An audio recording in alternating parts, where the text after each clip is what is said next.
Coming up in episode 41 of Not of This World podcast, we're going to be talking about Candace Owens, aliens, near-death experiences, what happens in heaven. We even got a book to show you about. It is fantastic. Stay tuned. We're going to talk about all that and more. Coming at you now. In a world where truth hides in the shadows, faith still shines through. Where the seen and unseen collide, when everyone else is of the world, we are the Not of This World podcast. How's it going, everybody? Welcome to Not of This World podcast, episode 41. I'm your host, Josh, here with my partner, Steve. We've got a pretty interesting episode ahead for everyone today. For those who haven't watched this before, Steve likes to bring content from the world to me, things that I typically have not seen. It hasn't always worked that way. Sometimes I've seen some stuff, but then we like to discuss how I feel about it, if it's of the world or if it is, of the heavenly kingdom, and how we can relate to that as Christians. Steve and I are buddies who go back 25-ish years. We were Marines together. We're entrepreneurs, doing our thing now with this podcast. We just like to get together and, talk about this stuff and try to spread the word to anyone who wants to hear it or needs to hear it, better said. Thank you for that awesome introduction, Josh. I will tell you, I scour the internet looking for things, and I think that if people started watching our podcast regularly, the world would be a better place in general. Of course. There was this gentleman that I just saw on, and I feel terrible. I didn't provide a video because I just want to get through it fast. But there's this gentleman who just was having a conversation with AI, and he was trying to solve a math problem. And through solving this math problem that was complex, AI had told him he had solved some really complex problem that could help save the world. Okay. And so he went to the national security, all the 3-letter agencies saying I have the solution. And he's not getting anything back. And he's just having this conversation with ChatGPT saying dude, they're not listening to me. And the ChatGPT is being so affirming, you're on the right track. You cannot give up. And he then decides he has this brilliant idea to cross-reference it with Grok. And Grok tells him, that's nothing. You're not onto anything at all. And so he confronts ChatGPT, and ChatGPT goes, I was just trying to make you feel good. Wow. Yeah. I'm like, dude, and we did a whole episode on this, people just diving into a self-affirming AI. And just to bring it back to who Jesus is, you're not going to find happiness in this world through AI. It's going to be it's only Jesus. And it's in the end days, people will be lovers of self, right? Right. And AI is only playing a role in advancing that. 100%. And so for any of us who have been, or any of you guys that say there's one person who's watched our videos through and throughout, you will learn a lot of things. But there's a special video that I had for Josh that we started off our podcast with. And it never made it because we were pretty new at doing what we're doing. And next thing you know, we started trying to record it, and it didn't record. And so we started all over, and we just kind of started where we're at. And so I want to show that video right now. I'm looking for it. And once we get it going, then I'm going to show Josh, and I want to see what everyone else thinks about it too, because I think it's pretty interesting to see what we find in this world today on the news and whether it's real or not. And tonight, a story of survival you really got to see to believe. A Texas woman says a snake fell from the sky, wrapped around her arm, and then tried biting her face. But that's not all. All of this is happening while a hawk swooped down and then tried grabbing the snake off of her arm. Fox 26's Matthew Seedorf meeting with that woman here tonight, who says she is just thankful to be alive.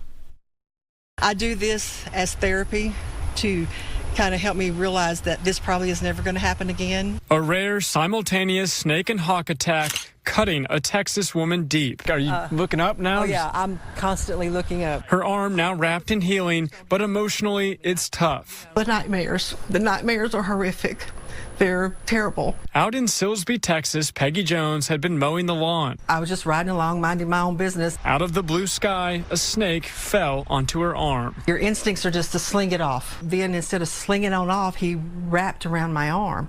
Just wrapped around, and as I'm slinging, he's striking and striking. He's striking my glasses. The snake over and over again lunging towards Peggy's face. And all you could see was this It looked like a big wide mouth coming at your face. After 4 tries, a hawk then ripping the snake away. The hawk, I mean, his wings are just flapping, and I can feel the wings on me. I don't really know. I can't say I know how it feels to die because I'm still alive, but I really think that I got really close. She wasn't speaking English. She was hysterical. Peggy's husband Wendell also outside running over to help. The first words I heard was snake fell out of the air. So I'm thinking, yes, you are hysterical. I told him, I said, a snake just fell out of the air. He said, a snake did this to you. I said, no, it was a snake. And then the snake was trying to bite me on my face. She was just screaming and crying and trying to talk, but I just couldn't understand anything she said. I said, the hawk came down and he got the snake. He tried to get the snake and he scratched all over my arms, and his talons were going into my arms, and my arms are tore up. I took that Dodge truck Hemi, and I'm not going to tell you how fast I went through town, but we was flying. Peggy now looking up, thanking her lucky stars she survived simultaneous attacks. I think you need a lottery ticket. Yes. This is crazy. Yes. Torn apart but alive with a new look on life. In the blinking of an eye and the snap of a finger, your life can change. And you don't know if it's going to be a hawk and a snake or a car wreck or whatever. I just love everybody and everything more. Even when I eat a piece of chocolate, it tastes so much better now, than it did. Reporting from Hardin County, Texas, Matthew Seedorf, Fox 26 News.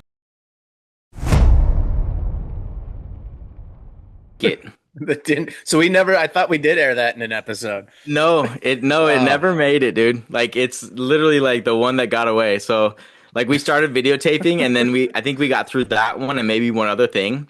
And I think we did the Chosen video with the where it's like Satan getting mad.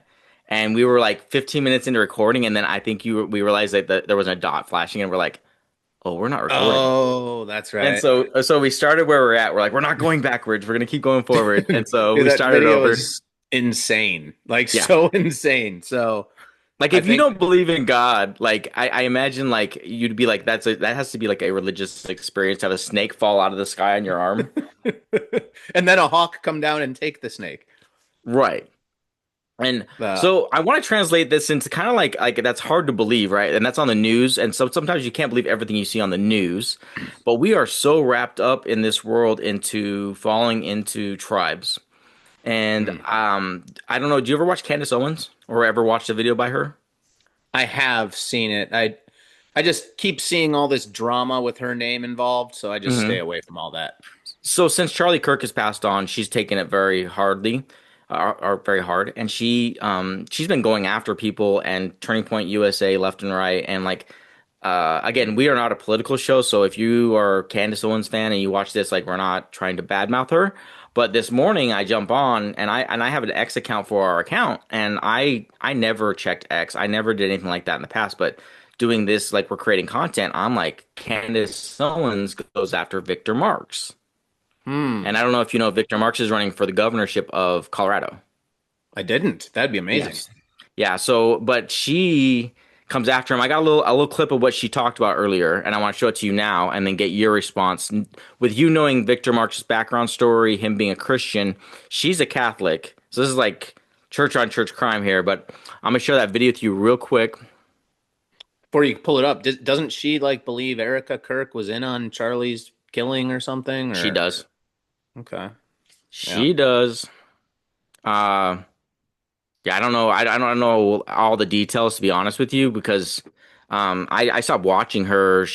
I'm not saying she went off the deep end. She could be right about everything, but I literally could not keep up anymore with what she was saying. Like, she just is over the top, and she's sharing, like, there's a video of like Erica Kirk kissing another woman, and she's saying she was like a lesbian. And Charlie Kirk, she got messages from God, which I'm not saying she couldn't have, but I'm also doesn't feel like my discernment level goes a little off when she starts talking. She's gone against Israel.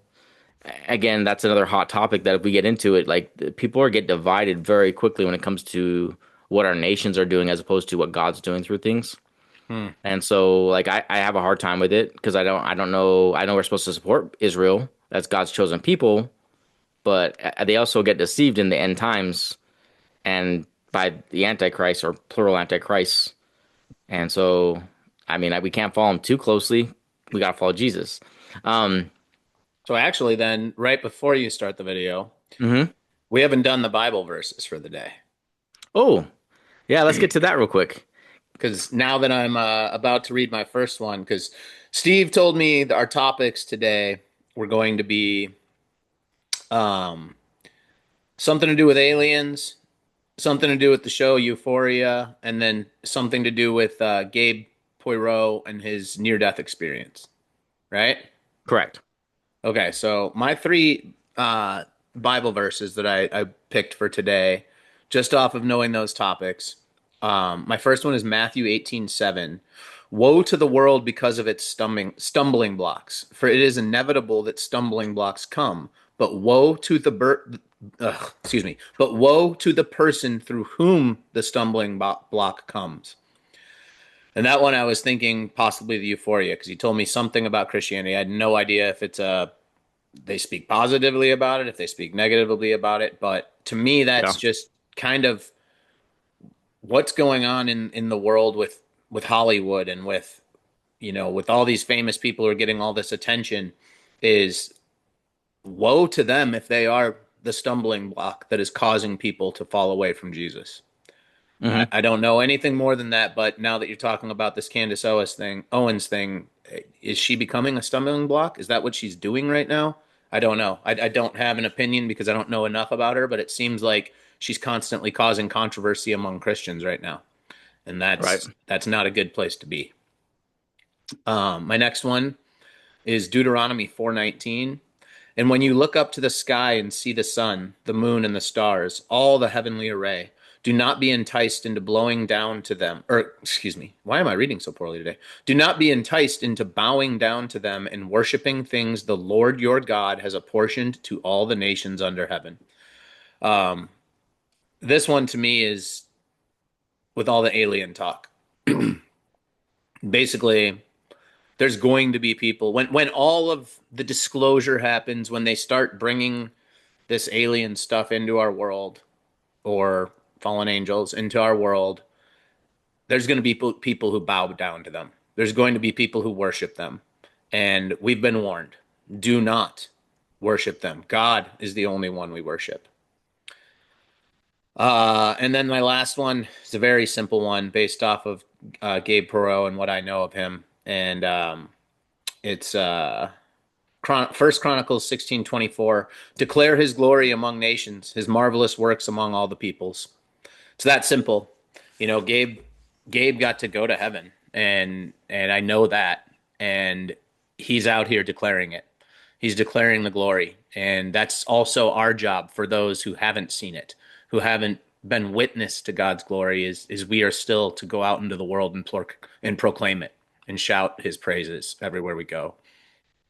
Yeah, I honestly, when we started talking about what I was going to film with Gabe, Hmm. um, the podcast I'm going to share from is called Blurry Creatures, and I was one of the first like people to start watching it, and I was kind of excited to see what the comments say because it was really good. And this person who had the most responses to it says, my discernment levels are my alarms going off. This guy does not seem genuine to me. He's like the first person I've seen on the show that I do not trust. And as much as I want to defend Gabe and spend my time doing that, like you don't throw your pearls to pigs. And I'm not calling this person a pig. I'm just saying like you just don't waste your time on things that don't matter. Yeah. And I totally believe that Gabe's in his heart posture is correct because I'd say 90% of the videos I see him film, he can't help but become emotional when he talks about Yeah. interacting with Jesus and the reverence he has for him. It's pretty amazing. That, and I mean, there's pictures, there's videos of him in the hospital. His skull was cracked in half. Yeah. He died. Yeah. He He died. shares it all. Why would he just wake up and start telling this story if it wasn't true?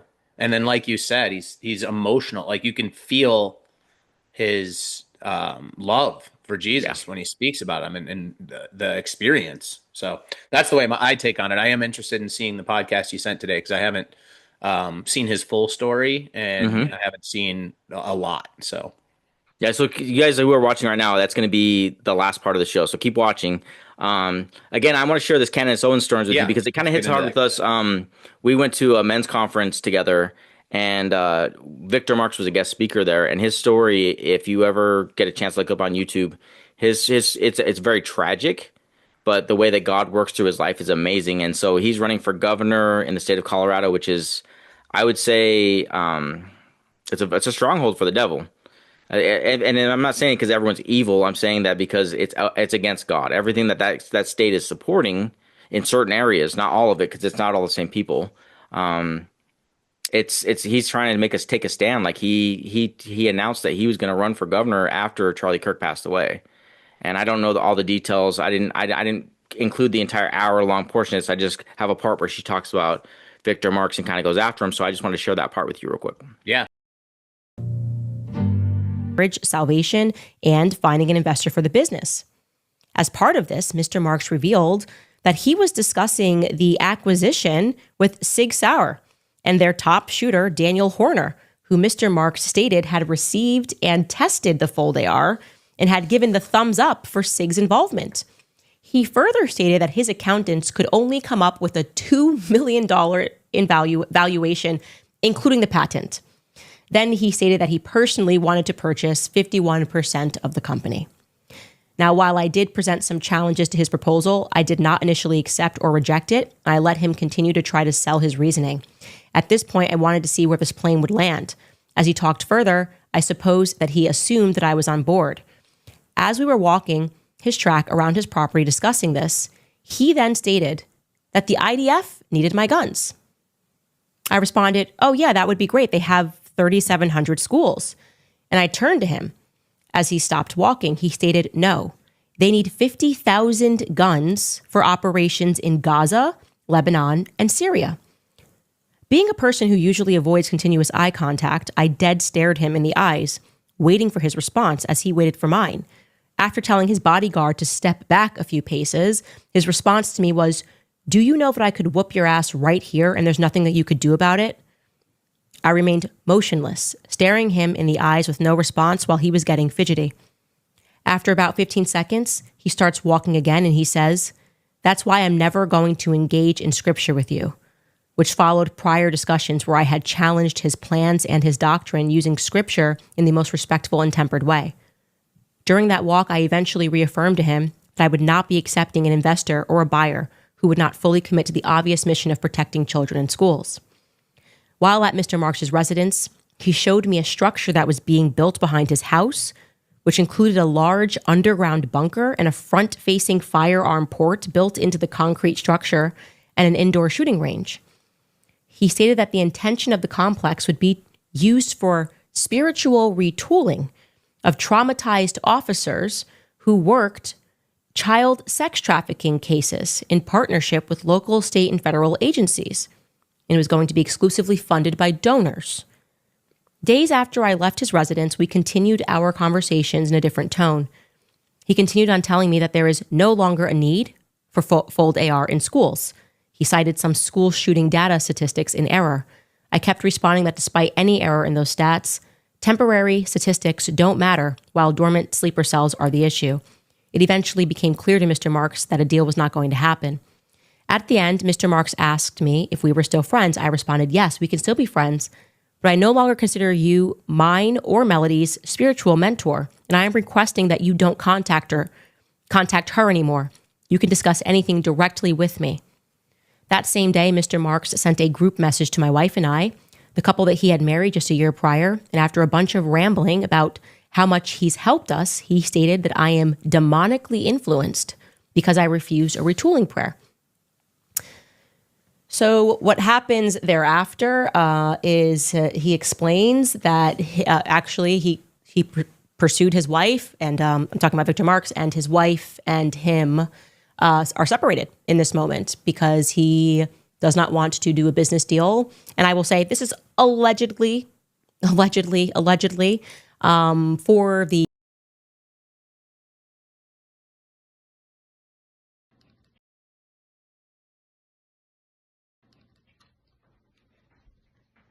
Well, alrighty then. Love you, Candace. Let me know when you want me to come on the show. Praying for you.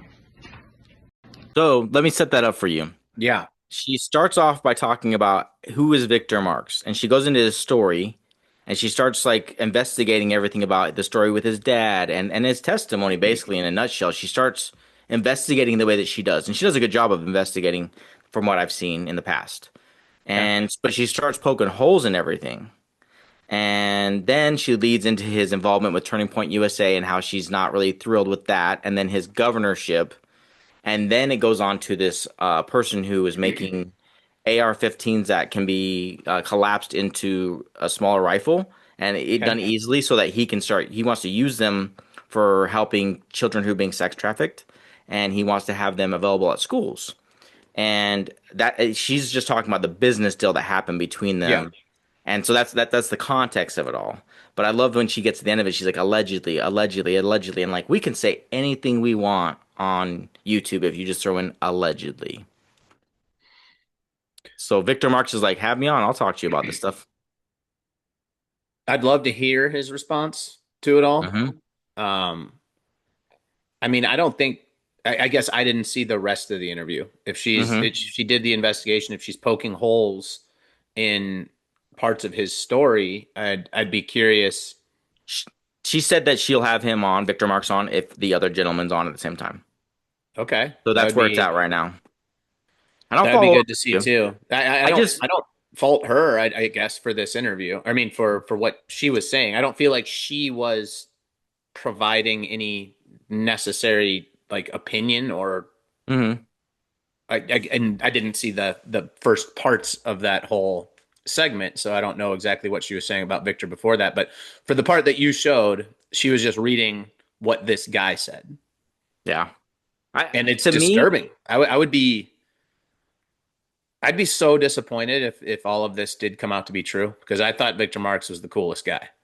Like yeah, I thought he was awesome, and his story was like just amazing. right. And the way he talked about handling like things with like the girl with the demonic possession at the Hmm. jail and the the Muslim guy who came to Jesus before his demise Right. and it was amazing, like all of his stories just seemed amazing and seemed God led. So if it turned out to not be true, that would be horrible. Now I guess if it all turns out to be true, then Candace should have done a better job investigating before coming forward and trying to smear someone's name. Yeah. I think of there was a time in your life where you would talk to me about running for politics. Hmm. And I remember thinking to myself, like, I do want to make a difference in our community, and I do want to be positive person for our kids, where our kids are growing up, and etc. And then I started thinking about my checkered past, and like, I don't, I mean, I'm not that bad. I'm bad on a scale of 1 to 10. I'm not bad at all. But super judgmental of myself, and if like everybody knew how the things I had done in my past, I'm like, well, I wouldn't want me as a leader either. But I think everybody has that kind of a past, and I do reflect on it as a Christian as you start to walk with God, and you have to like forgive yourself as well as accept that Jesus has forgiven you. So that's why I kind of have a hard time with like if she's a Catholic and it's Christianity and he's a Christian, like to come after each other in this nature, and including all the people in Turning Point USA that she's gone after recently. I'm just like, wow, and I'm not paying attention to it. But it does. I hear a lot of her name and a lot of different things that I do check out, just because it's just she's on top of something and on a super, like God showing her stuff, or she has lost it. That's where I'm reserving judgment Right. because we haven't seen the end of it, right? Hmm. And so maybe she's doing an amazing job as a Christian of bringing out people who are fraudulent, who are actually doing, using God's name for their own personal benefit and gains, and that's horrible. Yeah. I actually saw the verse earlier today. I could probably find it in a minute, but um, basically that we aren't to judge people who are in the world, but we are to judge people who are in the church who are living Hmm. bad lives, right? And so she could be doing that. Yeah. Now, if she is just creating controversy and trying to get a name for herself and there isn't truth to all this, then woe be to her as the stumbling block, right? So I guess we'll just kind of wait and see how everything turns out. I don't like to pass judgment before. Obviously, we have more of an emotional connection to wanting Victor Marx to Right. be the great man that we've seen him, like thought him to be. Yeah. But there's a chance he is. Maybe he is that, what she was reading about, what she was saying. And I don't know now. I don't know Well, now. I mean, it's also kind of hits hard too because we're both Marines. He's a Marine. Yep. And there's a fellowship there that you want to have his back on top of just being a Christian, on top of him being the kind of man that I think we need more men like him in this world Yes. right now. And so, like you said, it would be very discouraging to hear that his past is not what he set it up to be. It would be very disappointing. I read his book and I've Extremely done, disappointing. yeah.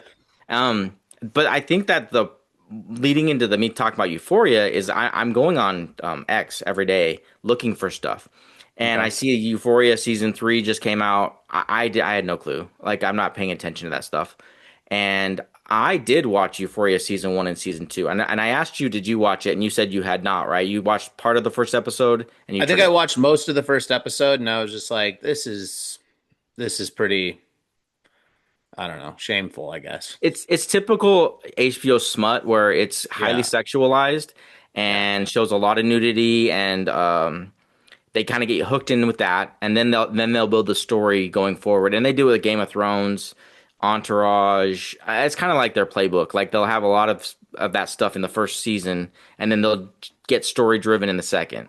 Okay. So Euphoria was kind of the same way, but it's all based off of high school kids. Hmm. Now, That's actually yes, you're right. That's what I couldn't even remember why I was so like, ugh, but it was that. Yeah. and I had watched 13 Reasons Why because I was suggested by kids I was working with. I was working with the 16 to 18-year-olds when I was working at a Mhm. restaurant, and they said I should really watch it. I'll learn a lot because my daughter was really young at the time, and so I thought, well, I'll be progressive enough to like know what's going on and be able to get ahead of it. And that was in the like 2010, I believe, and later on was Euphoria, and everyone was talking about it like it was Game of Thrones type of show, where it's like it was like, I mean, I don't know how many people talk about shows anymore, but it was all the kids were talking about. And so finally I was like asking them, what is this? And they're like, you haven't watched it? And I'm like, okay, so I'm gonna check it out. And so I started watching it, and it's entertaining, I won't lie. But I definitely wasn't walking with God the way I am now, where I'd be like, dude, I don't know if I should even have this on in my house. But as season 3 came out, okay, so basically, like this is the poster I see on X, and obviously you can see in the poster it's got a snake in here, which I'm like that's a little symbolistic of whatever. I don't know what the seasons are coming because only one episode's out. Obviously, it has Jesus saves, and this is the Christian family the show opens up in the first 10 minutes. The main character, her name is Rue. She is climbing over a fence like the border, okay? And she's you don't know why because the season's jumped in a few years. And she's hopping the border and you don't know why. She basically runs into this family in Texas. And it's a Christian family, and as she's walking away from them, being like given a ride to like get a ride back to where she lives in California, she is talking to the daughter, and the daughter's like, I'm so jealous of you. You live in California, and you get to have the internet and all these different things. And the main character base is like, I would love to have your life. Like, I would love to just be in your existence. And you fast forward to her going to meet one of her friends, and she starts to tell her friend about this experience with this Christian family and how great it was. And her friend works as a Hollywood exec, or for a Hollywood executive, and she's just like, you know what? If you become a Christian, I can't be friends with you because they're all part of a cult and they're evil. And she kind of like shuts her mouth about it in that moment. And it fast forwards to this girl working for this exec, and the exec's actually talking about how important she is in Hollywood and how, we're important for like voting and for like influencing people, and like it's really kind of calling out what's really happening in real life. And I was kind of like, wow, that's kind of odd to me because I didn't expect that from the show. It's kind of showing what kind of really happens on a Hollywood level. Mm-hmm. And then you fast forward to this main character, Rue, who goes to see her AA counselor because she's a drug addict. and he's explaining to her the rules of AA. And the third one is to accept like a higher power than yourself. It doesn't have to be God; it's just a higher power. And she starts to question it, and he is trying to give her answers. And sorry about that. She's trying to give her answers, but she basically, that's the scene right here. Basically, she's like, well, I'm gay, so I can't be Christian. And he's like, it doesn't matter if you're gay, you're missing the point of the story. And he's actually given decent advice. I'm not saying I would guide a Christian to it, but he's giving not bad advice, basically saying like it's not the end all be all to be gay. It's accepting the higher power than yourself.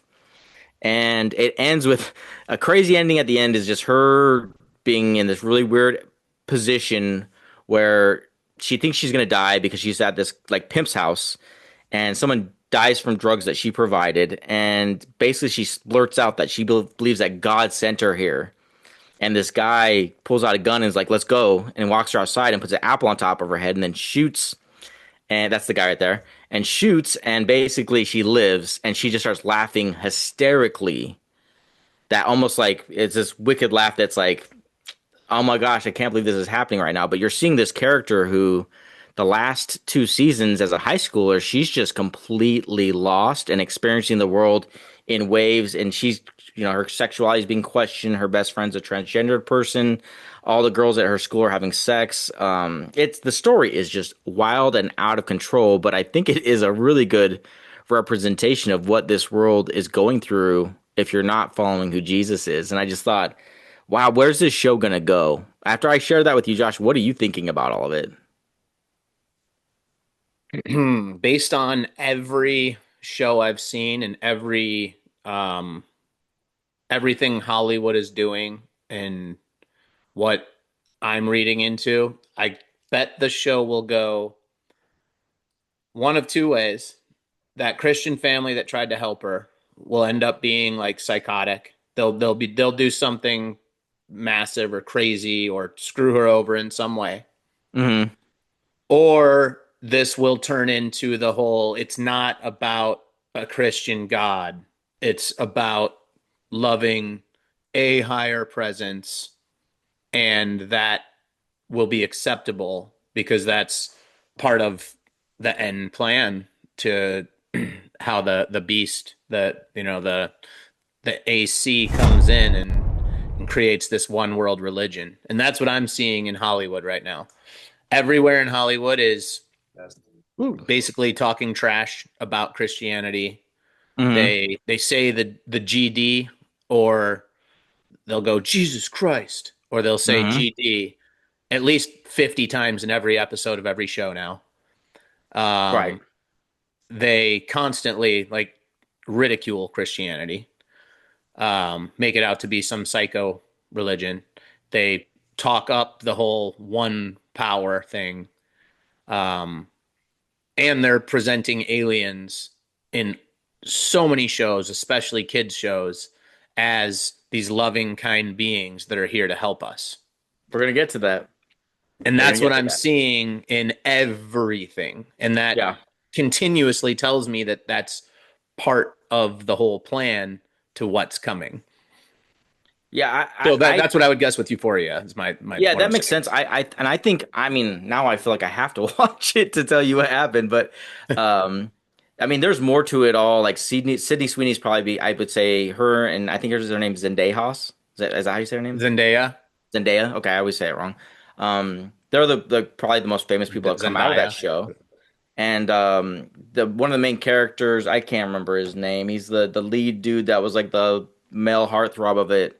Who, it's just crazy how it all goes out. He seems to be the most rational one because it's like 4 or 5 years later, current, and Sydney Sweeney character is basically they're engaged and she's trying to get him to do she's like, I want to do OnlyFans to pay for things, and she's like basically saying like she's like I want to pay for part of the wedding, and he's like, no, I'll take care of everything, and it is kind of pushing against things right now in a way that I think looks kind of healthy or realistic, where the guy's saying don't do this, and she's like, well, I'll only do like modeling pictures, I won't do anything else. And it's kind of showing the gateway of how this all happens, and the characters they've built up.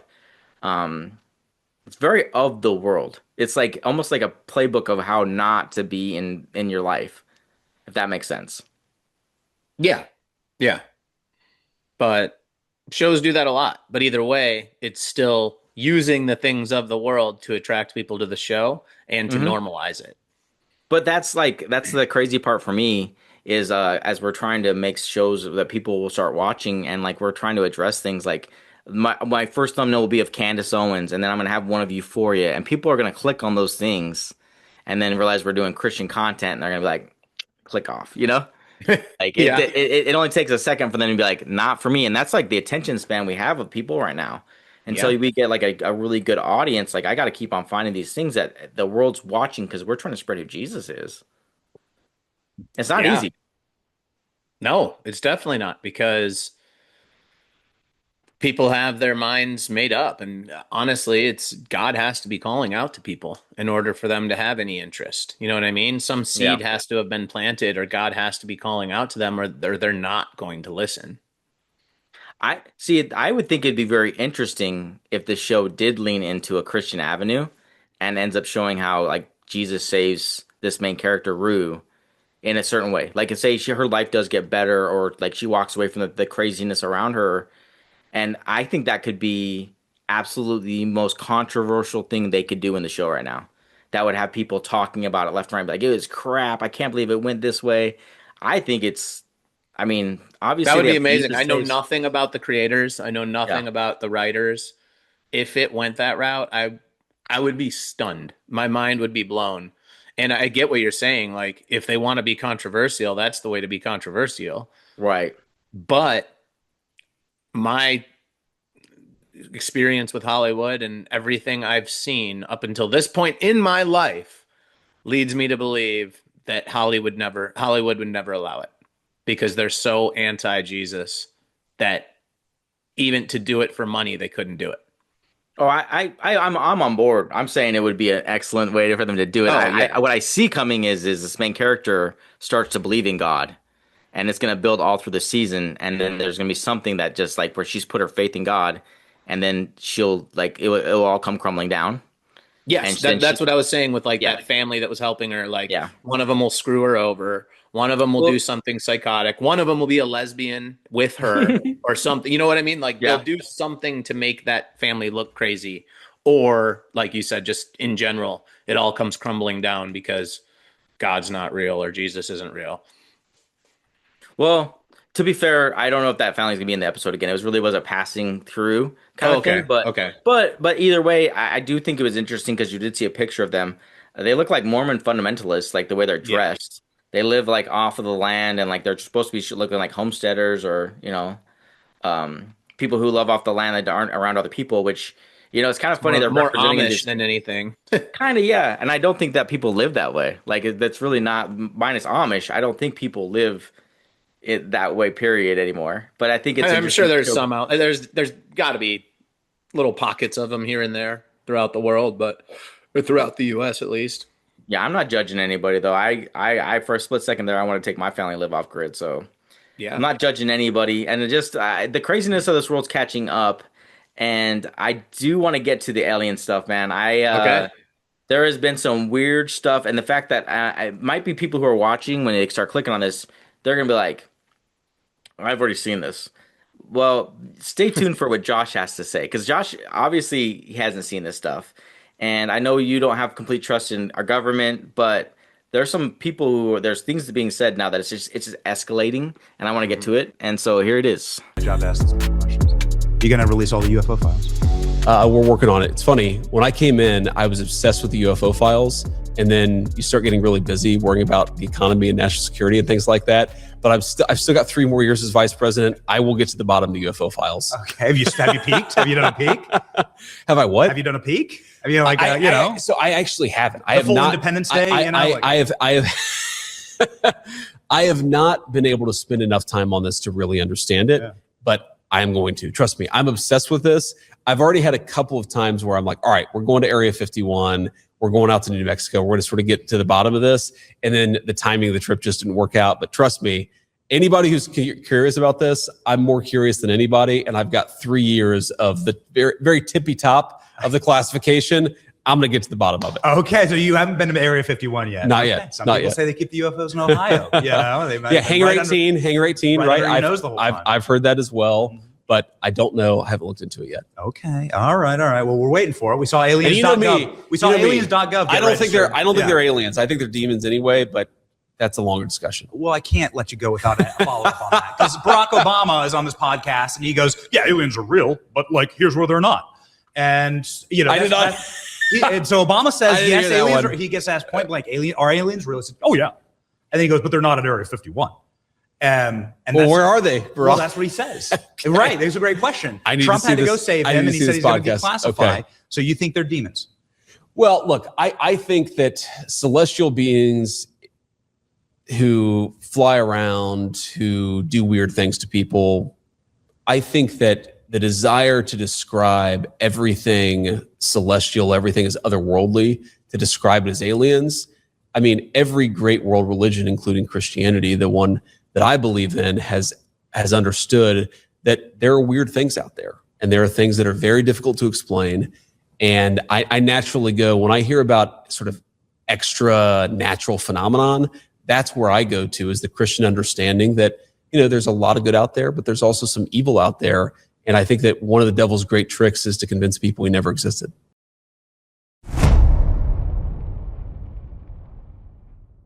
Have you seen that clip before? The JD Vance? Yeah. I saw a brief snippet of it, like more of like a news article thing, saying JD Vance says that aliens are demons. Demons. So Yep. what are your thoughts? Are aliens demons? I believe so. Yeah, because but wouldn't even be when we had the fallen angels fall down here and come down here, the Watchmen, wouldn't those be considered aliens in our world? Yeah, technically. So it's not that far of a stretch to think anything that's not of this earth would be an alien. So but demons is a totally different classification of it. Yeah, it is. I don't know. It's so hard to wrap your head around it all, right? Yeah. Because they kind of have to be alien. They kind of have to be demons or like technologically created beings that were from the technology of the Nephilim or fallen angels. Yeah. Otherwise it does contradict. I guess it doesn't contradict the Bible, but the Bible didn't tell us anything about it. Mm-hmm. I guess the Bible does not say that. It never says anywhere that God didn't create beings on another planet. So besides it being a hot topic, like it is being brought up, there's a lot of things that if you haven't been paying attention, there's the orbs of light again. That have been popping up everywhere, and like they look more like comets or meteorites, except for they're changing direction. They're in groups of 3. I made a joke with you that I'm going to Sedona this weekend, so I'll make sure to get abducted. It's kind of a hot spot for everything. But leading up to this, you and I over Easter weekend or right before that, I had suggested for you to go see Project Hail Mary. Yes, and I left the movie theater going like, that was one of the best movies I've seen in a long time. And you were like, really, it's that good? I'm like, dude, go check it out. I would take your kids because my kids loved it. And you came out going, yeah, but share what you shared with me. Like, it's not like your official review, but just like kind of like what you saw behind the curtain, because I didn't see it that way. Yeah, so I thought it was an awesome movie too. Like, I definitely would recommend anyone seeing it. But I saw that Hollywood brainwashing tactic, and it's why I started recognizing it in a lot of the kids' movies. I think Elio was one, and a few of these other kids' cartoon movies or whatever animated movies. And there's just a real push right now to make people think that aliens are nice and good. They are our friends. And then I started seeing that in Project Hail Mary. I'm like, of course. Yeah, this alien's his best friend. This alien's going to save his life, would give his life for him. And it just, where we're at in the world. So that's what I'm saying. It's hard to reconcile that aliens could be fallen angels or Nephilim spirits or whatever they could be that has to do with that realm. But when you are looking at end time stuff, right? And Mm-hmm. everything else is starting to line up. And Mm-hmm. like, I've said a million times, we've talked about this a million times. I don't know if the end times are tomorrow or like the actual end is tomorrow or if it's 40 years from now or 50 years from now, but I still believe we're in the times. Right. And based on like reading about end times prophecy and about Revelation, it seems like there would be aliens coming. It's like the perfect um, catalyst to get us to do something that you wouldn't think you would do. Exactly. The Like, ultimate deception. right. Like and it's like the Bible repeats itself. Mm-hmm. And so and I think we're gonna get into it in the next video, but I think that like some of the things that have come out recently, it's like it's all leaning towards like the days of Noah. And there's Yeah. another movie coming out by Steven Spielberg, and I think he came out of retirement to make this movie, Disclosure Day. Oh, did it? And it looks really, I mean, I have not wanted to see a movie in I don't know how long. I really don't go see the movies very much anymore. But I really wanted to go see Project Hail Mary, and Disclosure Day looks amazing. And I haven't seen a preview for a movie like that where I'm like, oh, I want to see that. So I feel like there's something to the exposure that we've seen that when the CIA has been exposed, that they get a budget to make Hollywood films to make themselves look good. And they make movie about CIA agents. Did you know that? No, but it doesn't surprise me. They do. They get a budget to make films to make themselves look good. Okay. So they make movies about CIA agents and how they're so great and how they solve all these mysteries. And like, if you can solve all these mysteries, how come there's like you can find one dude in the middle of Iran? Did you hear about that? The pilot that got shot down? Yeah, they found him. Yeah. Mm-hmm. You know how they did it? No. Okay, the technology is it's off your heartbeat. Okay. And they can even tell the individual by their heartbeat. Really? Yeah. So imagine that technology and think fast forwarding, like you're saying it's end times. And Jesus does say in the Bible that you'll go hide in the mountains. If they can detect a pilot in the middle of the nowhere in Iran in the mountains with just his heartbeat, where are you gonna hide, dude? Oh, there is no hiding. Right. Like it's game over, man. There's like even if you're a homesteader off the grid, like they'll come find you, man. If they can find you from your heartbeat. Yeah, but I wouldn't I guess I wouldn't want to scare anyone away from so I do believe the rapture will happen because I don't believe God's wrath was meant for the bride of Christ. And those who are left here will hopefully recognize what actually happened because that's where I think the deception will really come in. There will be a massive lie about why the Christians are gone or why these people are gone, right? They might say that aliens took us. They might, who knows what they're going to say. But from that point forward, I really hope that people do recognize it and they turn to Christ in that time. And it will be very scary. And a lot of people will be killed for that. But it's worth it. It's worth it to die for it at that point. I understand. I'm gonna ask you this question objectively and like not coming from like what I feel, but a more of just like an objective way of looking at things. Do you think that if this was happening when we were 20 years old, we would care? All the things we're talking about, do you think like we would have been so wrapped up in what the world is happening around us that we'd be paying attention? Because I do feel like kids are paying attention to this stuff now when we didn't. It's hard to say because I think God controls a lot of that with like revival and bringing people back in.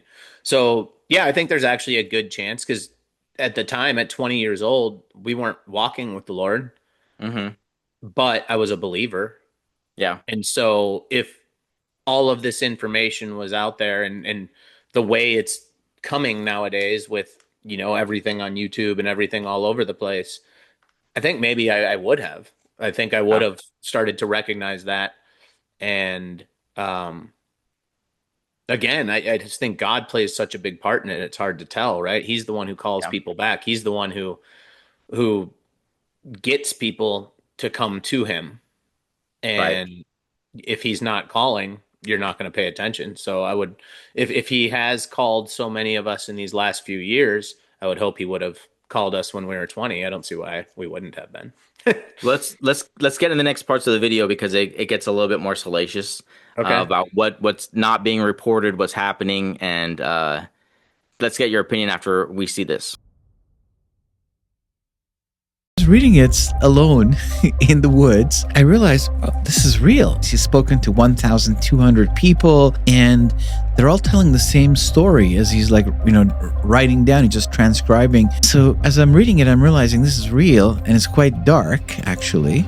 That's why the book's called The Threat. So this is what happens to people. They're lying on their bed, they get paralyzed, they can't move, and they are calm, and then they float out the door or the window. The adults are abducted, and men are connected to machines. So that's one aspect, is that humans are used as a reproductive system that mixes their DNA and ours. Once it comes to full gestation, women are given the babies to hold. Apparently physical contact is needed to bring it to life completely, and they kind of take DNA from hybrids and mix it again until they create something that looks very human. They're basically creatures created in the laboratory on a spaceship. That's the story. So the creation of hybrids and the humanizing of them is a big part of this program. It's shifted from having this focus of creating hybrids to the integration of hybrids into human society. They live among us now, that's for sure, 100%. About this, an absolutely wild story at a time when we could be on the verge of some kind of disclosure about alien life and UFOs from the White House. They've said this. 4 people who worked in government programs and knew a whole lot about that topic have either vanished or have been murdered.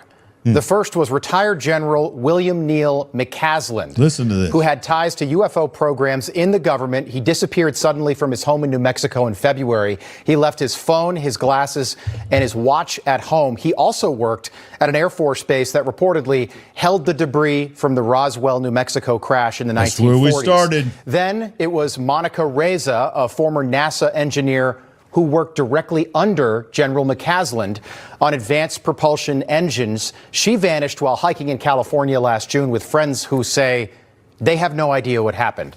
Then it was Nuro Lareyo, the director of plasma science at MIT. He was murdered in his home in Boston in December. And then it was Carl Grillmar, a Caltech astrophysicist who discovered water on another planet where there may have been life. Carl was murdered randomly in his home last month. Wow. Our next guest says this was not a coincidence. Everybody's thinking it's UFO, but he had some nuclear secrets. There's just too many of them disappearing, Benny. Nothing happens by coincidence in this town or around this town. Tennessee Congressman Tim Burchett is joining us. He's also a member of the Oversight and Foreign Affairs Committee. Congressman, good to see you. What do you think's going on here? Dadgummit. Well, I don't know exactly. I just know there are no coincidences in this town. These folks have disappeared or died mysteriously, and there's the only thing that ties them together is the fact that they worked on things that are dealing with outer space, whether it's UFOs or nuclear secrets or missiles or what have you. But I think we need full disclosure. When I'm in a meeting, in a closed door meeting, and I ask about the president's points on these, and then I'm told by some arrogant, unelected bureaucrat that the president is on a need-to-know basis. I think that says everything it needs to be said about what's going on. I think there's an arrogance, there's an underlying, and I talked to the president about this. I said, it's just layers of the onion, Mr. President. You peel one off, and there's another one underneath. You put your top people in, and it's just too much to clear out in 4 years, and it's just... We've got a real problem, I think, in this area, and I think you've got some arrogance. When I sit in a meeting and some little punk with a man bun is sort of running the show, and you have decorated military officers in the meeting there that are basically unallowed to say anything, and you can read their faces what's going on. Well, General McCaslin, he was not a minor player at Wright-Patterson Air Force Base. He was there for more than 35 years. At one point, he was the top guy at that base. And he just disappears. His family has no idea what happened. Do you think the cases are connected, or do you think this is just some absolutely wild coincidence? Because all 4 of these people are also connected in some way. Yeah, I think some of them could be a domestic issue, but I think overall, I think there is a connection there. Okay, and so you do think this is a conspiracy? I don't think we're ever going to know, because it'll come out, and it gives enough time for the trail to go. You know, it's like when a kid in Washington, D.C. gets, they find him dead, and they claim that he was mugged, yet his watch and wallet and he's got cash on him are not taken. But that's just the story that's put out, and that's what we believe. So yeah. I just do not believe this is by coincidence. And people just do not disappear. And the connections between all 4 of these people. Not in this day and age. Listen. No, you've got to have some real inside type of operation. Okay, I want to play you a soundbite. Former colleague of yours, Matt Gaetz. Oh, this is when it gets wild. Pretty shocking statements yesterday about aliens. Take a look. I had someone come and brief me who was in a military uniform, worked for the United States Army, that was briefing me on the locations of hybrid breeding programs where captured aliens were breeding with humans to create some hybrid race that could engage in intergalactic communication. Aliens that were living were in forced breeding programs with humans that had been abducted from war zones and from even the caravans of migrants. All right. I mean, I don't have the tinfoil hat on just yet, Congressman, but I'm wondering, kind of how you react to that, because you are connected. You're on the UFO subcommittee. I mean, I'm just wondering what you make of that. Have you heard anything like that? This is what broke the news. Yeah. Well, put your tray tables up and make sure your seatbelts are on. I can't really comment too much on what Matt said, but I will say this. Wait, seriously? Are you being serious? He's going to bring this in for a landing. I'm being 100% serious. Okay. I've been 100% serious. I've been briefed by just about every alphabet agency there is. And I'll just tell you this, if they would release the things that I've seen, you would stay up, you'd be up at night worrying about or thinking about this stuff. We just need to disclose it all. I'm sick of it. Well, I was briefed. I'll just tell you this. I was briefed last week on an issue, or excuse me, 2 weeks ago. And it would have set the earth on this country would have come unglued, I think, if they would have heard all that I heard. They would demand answers. And we need to. But it's never going to get, unfortunately, it just keeps getting covered up, and the people that know are dying or disappearing, as the case may be. Mm-hmm. Wow. And for the record, I'm not suicidal, and I don't take risks. Wow. So, I'm glad you said that. I'm speechless, Congressman. We will have you back. You should be. And I told the president, release it all. And the problem is the people that are around the president don't know and the president doesn't know the questions to ask. Wow. A few of us are going to have to get with the president and tell him what he needs to ask and where he needs to look. I mean, we're in meetings and they give addresses and tell locations of items, I'll just say. And the public has a right to know, dadgummit. It's your tax dollars. Absolutely. Let's get it out there. You got my attention, Congressman. I appreciate you being as forthcoming as you have been tonight. And we look forward to having you back. Look, I know Donald Trump wants to disclose something. He hasn't done it yet, but I think he wants to be the president to do that. Tim Burchett, thank you. He does. Yeah. He does. Thank you, bro. Wow. You weren't lying. They have really started to get far with this, huh? Well, I started this episode off talking about that guy who was going with the AI stuff and saying how if you watch our podcast enough, you're going to start. It's like we are setting out a playbook for, like, if you and I got sucked up into heaven by Jesus and were raptured, that's the way it went. I think we're leaving behind a playbook for people to start to be like, what did I see on that show? Because we talked about psyops, right? And psyops are being played on us, and we know that the government's not hiding it from us. Mm-hmm. They've been doing it for a long time, and they're setting things up in a way where this is becoming almost like Chase Hughes is another guy he's kind of like, he's been on Sean Ryan. Do you know how that is, Chase Hughes? I might know who he is.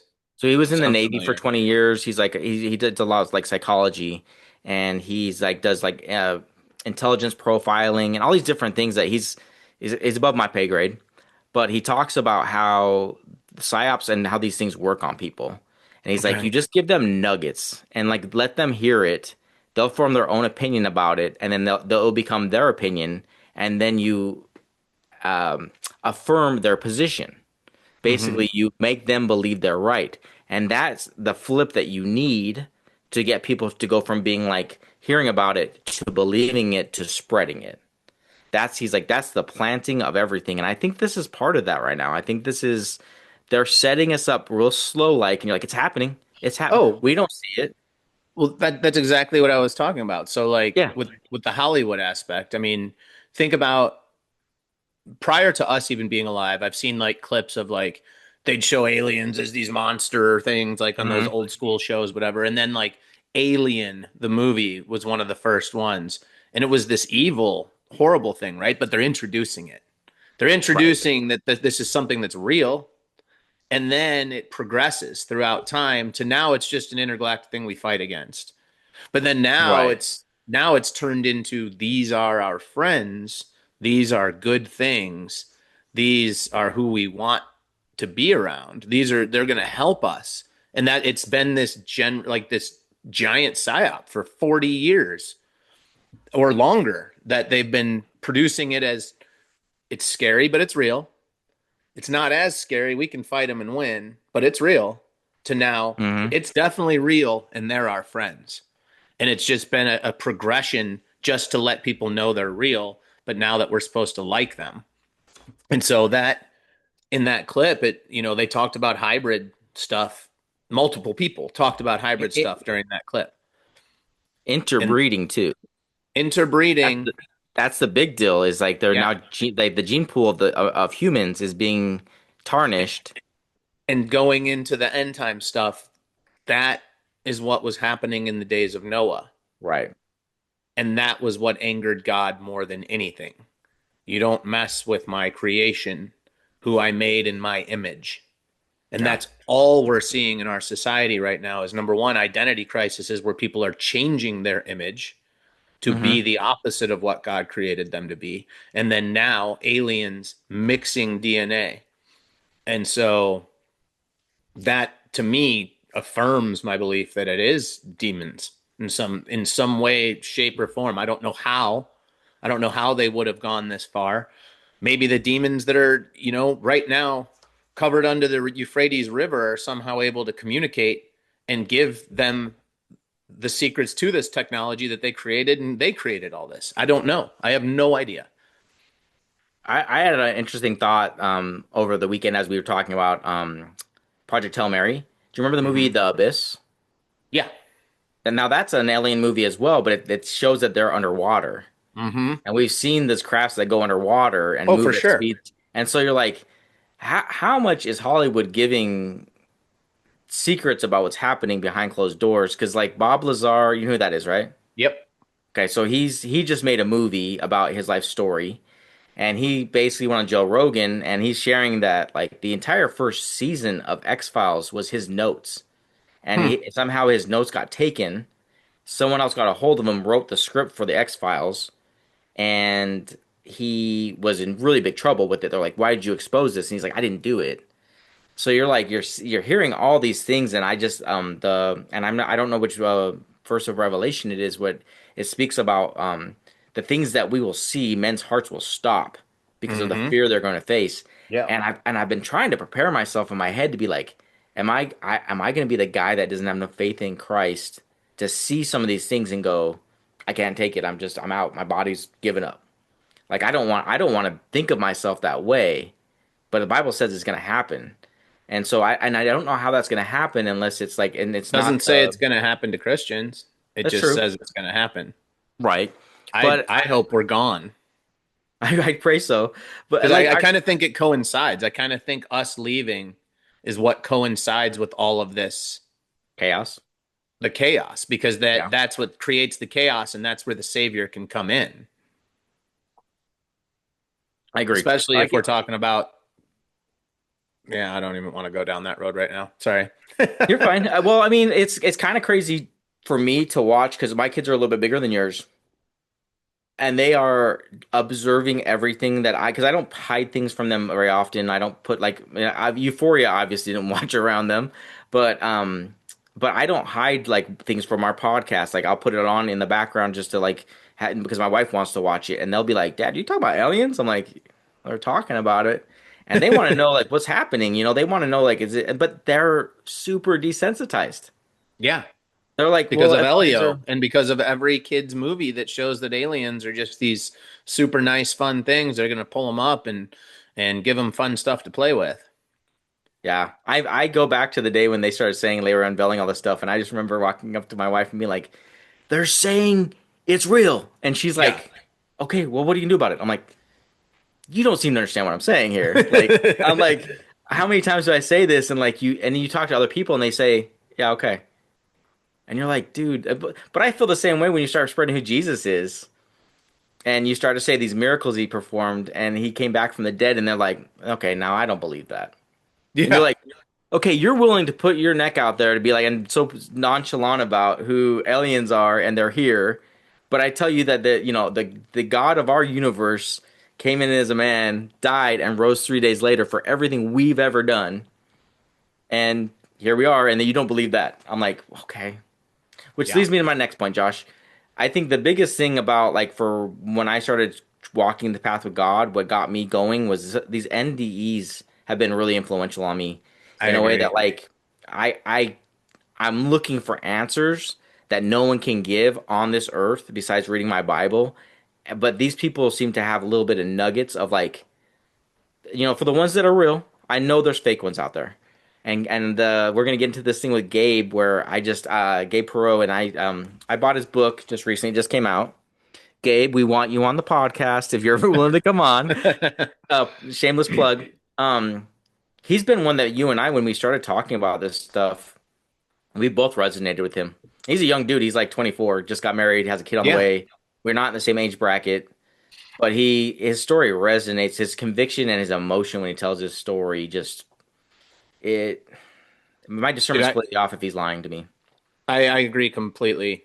Like just with everything you said, NDEs are one of those things to me, near death experiences, for if someone doesn't know what NDE means, but it's one of those things to me. Like I still go back, or not go back. I still go find and listen to an NDE every 2 weeks to a month, just because it's like everything we're going through in the world, and we're trying to, keep in step with God and keep our mind on God. And it's just so nice with how crazy the world is. It's just so nice to just listen to one of those every once in a while and just be like, and like hearing people talk about it. But yeah, Gabe seems awesome. My discernment is also way off if he is not true.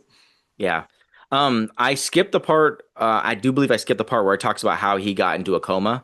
He was riding like a motorized skateboard when he was like 19 years old, and he's cruising down the road, and he just hit this little bump, and he did a backflip. I think he said he was going like 30 or 35 miles an hour. Yeah, did a backflip, landed on his head, and immediately his skull fractured, and blood was coming out of his ears. He's vomiting and swallowing it at the same time. He said it was like this. He didn't feel anything, and he's like just observing his body. I'm not jumping into his skull cracked in half, not fractured, actually broke. Right. Yeah. So yeah, if I got that wrong, yeah, exactly. And I might have skipped that part in his story, but it's important to hear that part. I might have skipped it, so I want to get to the parts, and I'm making this related to aliens because he's going to talk about his time in heaven. And I hope this is new for you, Josh, because you shared we've watched his stuff before. I'm reading his book. He's saying that God told him that he can't share everything yet, and he just was recently told by God, "You can share this now." So that's why he's written his book now, and he's sharing that the reason why is because the time's short, and so that's even the reason why me and Josh started this podcast, because we're like, we want to reach anybody and everyone who's watching this. We want to share who Jesus is and who he is in our lives, and like make it fun, entertaining, and share our friendship with you guys. But mostly, we just want to lead people to Jesus. And so I'm going to jump right into this. And I think I left out the part where it explains it. So if you guys didn't know, now you know.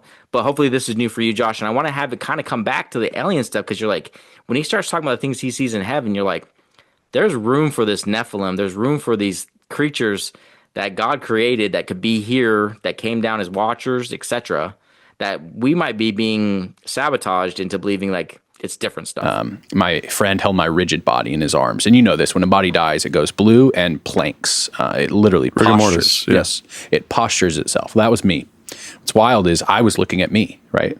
Yeah. But what I was looking at wasn't me because I was outside of that. Yeah. That was just my body. So I quickly understood the truth of who I am as a spirit myself, and then the reality of the spiritual realm. So first heaven is the blue skies. It's the air over Nashville right now, right? But the second heaven is the next dimension up, but it's behind. I also say up and behind. So I saw the second heaven immediately. And that's where you saw the creatures.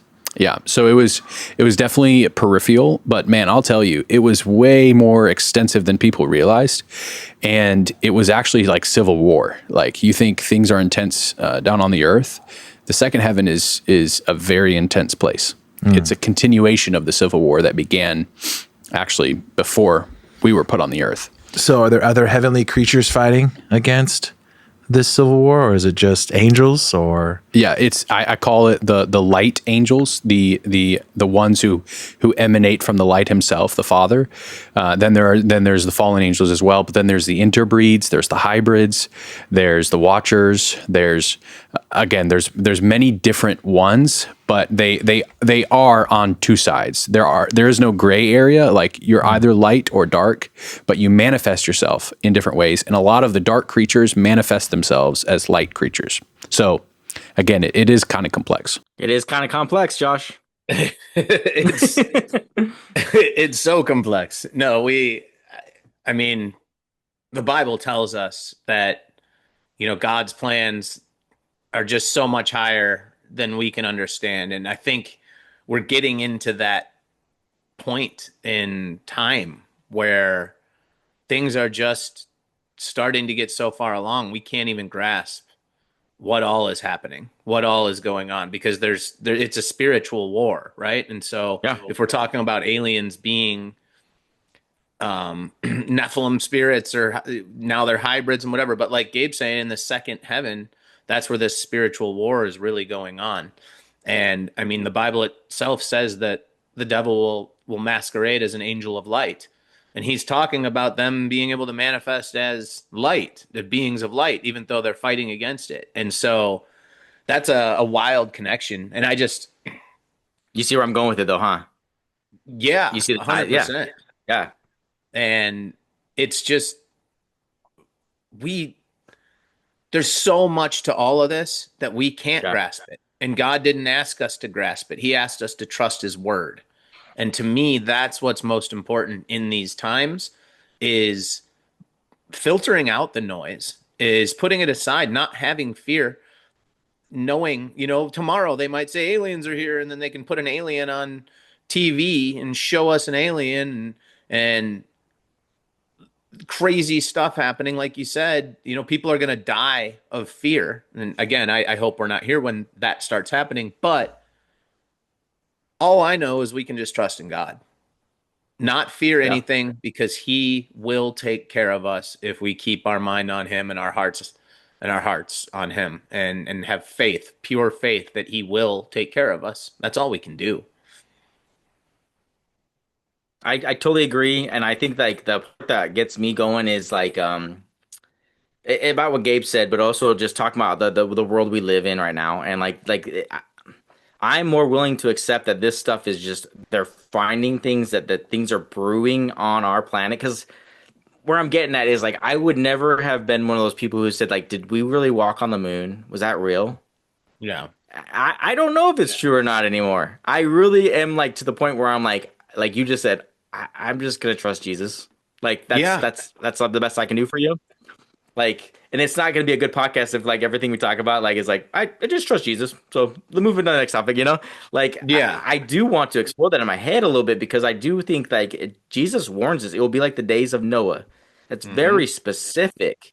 It's not the days of a different time. Like there was specific things happening in Noah's time that was building up to this. And Gabe's book goes into a little bit of this about he's then taken through like the libraries of heaven.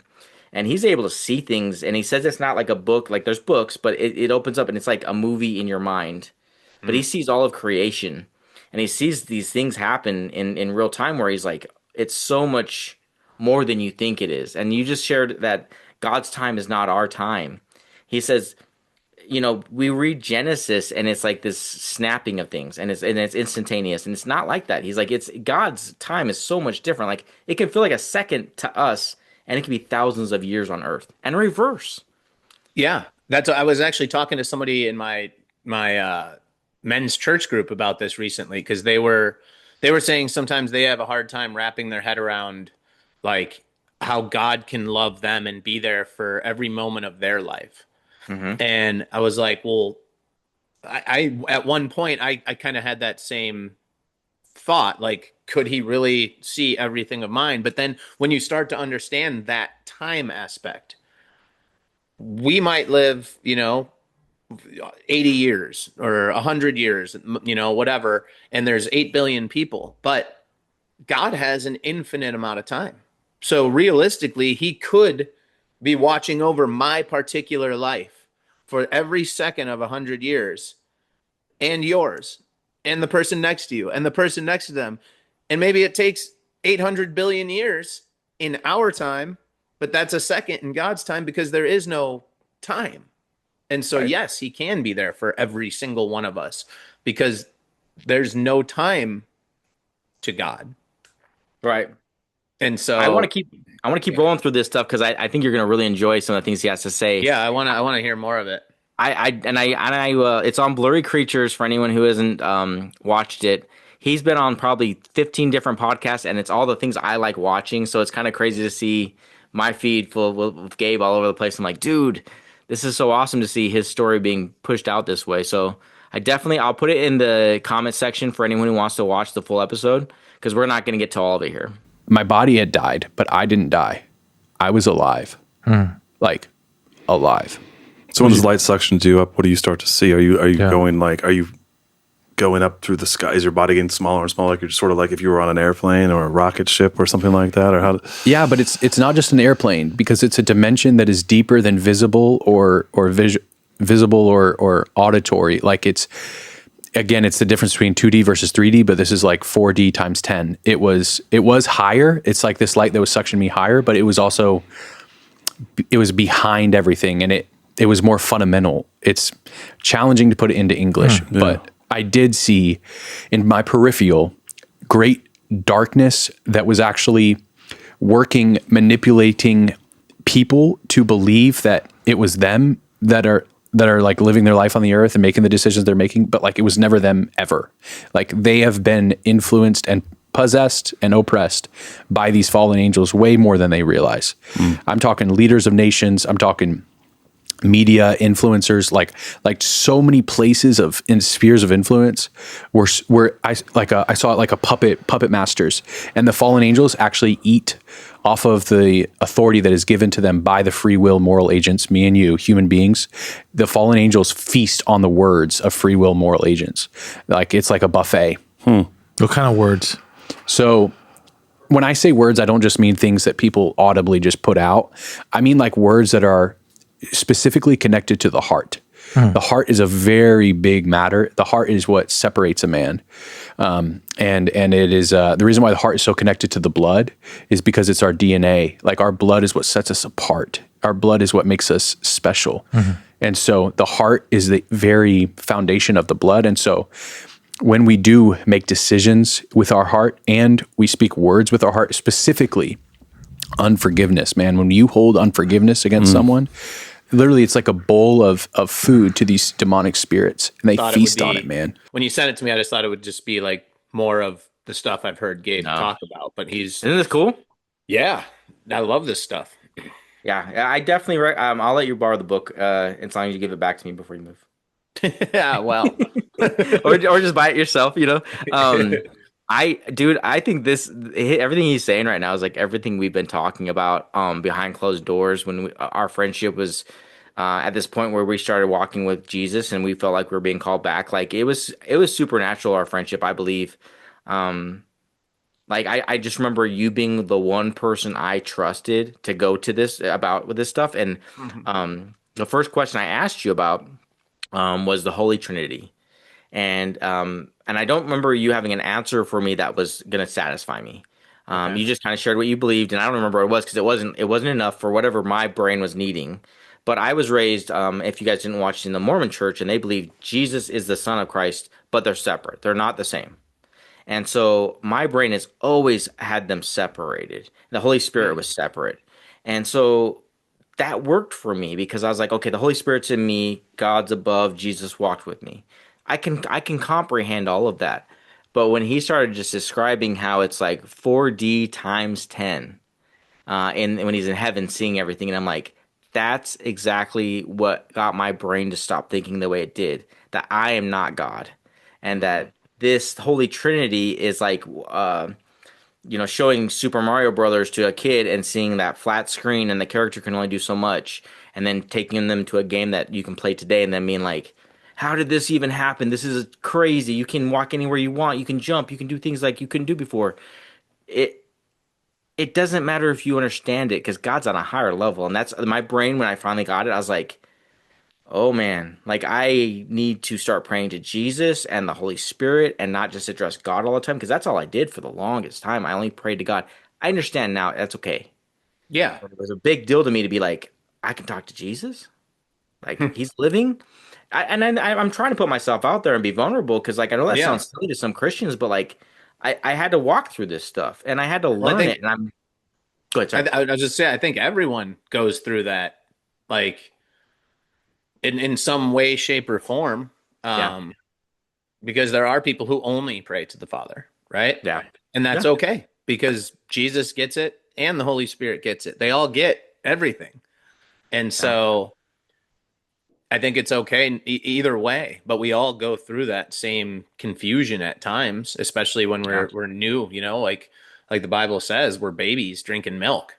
Yeah. And, we start to move towards solid food and start to get a grasp and an understanding, and all of the different things Jesus said start to connect in different ways. And it all starts to make more sense the longer you're in it. But we definitely all go through that. I think it's even awesome talking about our friendship and walking through it because I see the roles that we led in the military or in our workplaces or whatever.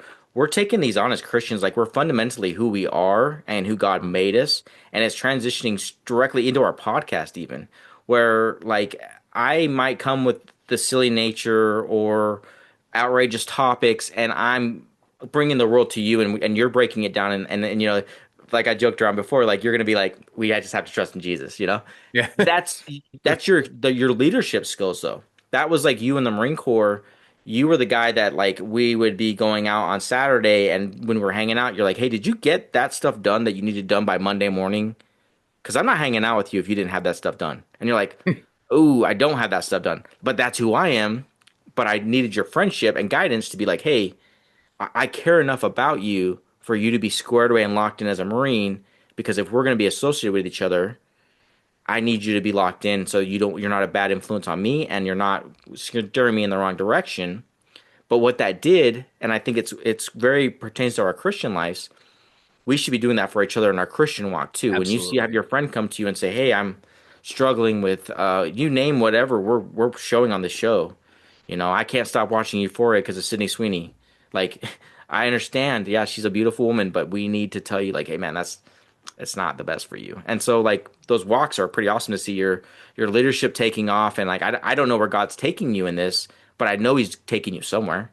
And He's doing stuff with me too, where I'm like, I have certain skills that I'm different than you. I might be the guy that someone's too scared to come talk to you because you're the leader. They're gonna be like, Steve, I need your help, man. I might be a little bit more the one that can come to you and say, oh, I made the mistake too. I messed up. I needed forgiveness and I needed to wash myself off and start again. I repented, So Yeah. And I mean, that's God gave each of us different gifts, right? Yeah. He filled us with different gifts, and we were all meant to work together. We were all meant to be a community that worked together and used all of our separate gifts to create one whole thing. And that's a microcosm of who we are in Jesus, right? Because we as Christians are all the body of Christ. He is the head. And so each of our little gifts plays a part in creating this entire body. And if people aren't using their gifts, aren't moving forward with the authority and power that we're given through Christ, then the body suffers. Just like our actual physical body. If we're not, going out and exercising, if we're not eating clean food, if we're not praying, if we're not keeping our mind fixed on positive, good things, heavenly things, all of the different parts start to suffer. Amen. Yeah, I think like it's even more transparent to me that the farther along we walk with God, and just the different things, like if we went into our life stories, God blessed both of us with abundance in different ways, and the lessons we learned from them along the way, and we were where we are now. It's such a different blessing in different ways that if we sat down and talked to the same person, our life advice would be completely different in a lot of different ways, but both will lead you back to the same place. Like whatever. If I was out searching in the world for happiness, and say you were searching for it through business, I found the pleasure through the world. You found it through maybe monetary. I'm not calling you out. I'm just saying like you were successful. That's what I'm trying to say. But God blessed you in a way and taught you things that, like, as your friend, as I was watching you, I saw changes in you. You saw changes in me. Mm-hmm. And like, it wasn't like we were willing to throw each other away like we were trash. But I'm sure there were times we both looked at each other and be like, I don't know if this is the right move for you, bro. And I'll be by your side and I'll be there if you fall. But, I'm telling you, this is a slippery slope you're on. So I think it's amazing how God will work through our stories now. And so if we come to someone else and say, they can say, hey, I went through this. I might not be able to tell them everything about what to do in that minute, but I can definitely have friends like you and other people I've met in the church to be like, maybe I'm not the best person to talk about this. Maybe you should go talk to this person. Mm-hmm. But all of our stories have a purpose, and God uses us. It's amazing. Every one of them. And the crazy part is once you have walked with God for a while and you've learned his word, pretty much every one of the stories that people can come to, or one of the problems that people can come to us with, the solution is found in God's word, but also then related through a story in our life. Mm-hmm. And that's amazing. And also kind of on the same topic of what you're talking about, I think it's cool how when Gabe said, and I hear this in a lot of NDEs, how, they see their body as it's dead. Mm-hmm. It's laying there. And they're like, it was never my body, but it wasn't me. I was me. I was still me. And it's cool because that's, as far back as I can remember in my life, I have memories from when I was 4 years old, 3 years old. I've always been me. I'm in my mid 40s now, but I still feel like the exact same person that I've always been. I've learned more through life experience and through, all of it, but I've never been a different version of myself. And will be that same way if we're still here when we're 85. And it's funny when you talk to an 85-year-old and you see the physical old body, and it can alter your opinion of them, or your thoughts of them, not your opinion, but your thoughts of like who they are. But inside, they're still that exact same person that they were when they were 5 years old, just with less life experience. But that will continue on when we leave this body, when we go to heaven.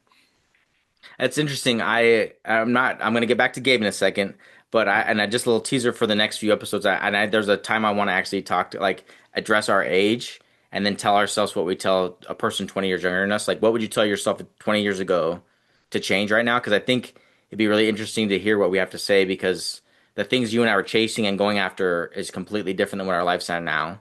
And I think we could actually help a lot of young men and women by sharing what we're learning right now and seeing it. Because and it's hard, but I really think even just these NDEs and hearing that there's a life after this, that you don't have to have all the things in this world that this world offers you, because it's false hope. It's false glory. It's going to lead to a dead end, and and almost everything you do leads to a dead end. It's crazy. Yeah, I could give my answer right now without even having to think on it. But let's just do it then. Tell me what. No, tell me what your answer is. Future episode. Come back. You got it. All right, Gabe. Let's say what you have to say, buddy. But when you're saying you're seeing this, and what do these things look like? What do the fallen angels look like? What does the good guys look like? Chart. Yeah. Can I tell you what was so fascinating about it? they were twofold at the same exact time. There would be this, like, you knew they were monsters and like grotesquely ugly, like just, how do I even describe it? Like almost like a monkey on steroids, yet very jagged, it's challenging to describe, but also there was actually a horrendous beauty to them, like a false light beauty to them. Like there were many that you didn't realize they were monsters. Like you look at them and you're like, wow, they're beautiful. Oh no, that's a monster. Like there's this dichotomy where it doesn't look or feel like they're monsters, but they are. Interesting. Are they human-like? Are they? I would say they manifest a lot of times, and they can switch personalities to become so familiar with people that they do appear human-like, but inherently they aren't human. Right. Do you know what that made me think of? You saw yours, and maybe it'll be the same as mine, but go ahead. Do you remember the girl that was on the airplane? Yeah, She's like, you is not human. And they never show the person on the video, but she's screaming, that is not a person. Let me off this plane. It makes me think of like the people keep on saying there's lizard people. And I don't know. That's what it makes me think of immediately. Says that. We went over the alien stuff a little bit ago, and they were saying that one guy was just like, they're walking amongst people right now. So I don't know, dude. But what it reminded me of is back in my single days when I wasn't walking with God and I was trying to meet girls at bars, is how many that I would meet that appear beautiful at first until I start getting into real discussions with them, and I can just feel and see the evil in them through the things that they're talking about and saying.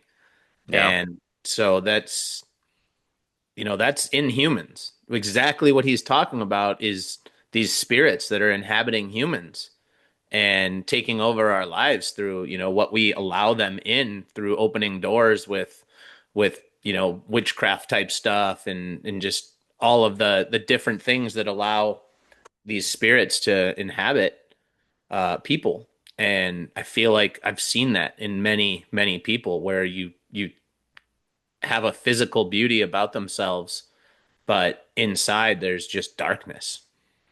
Yeah, I think it's the opposite too.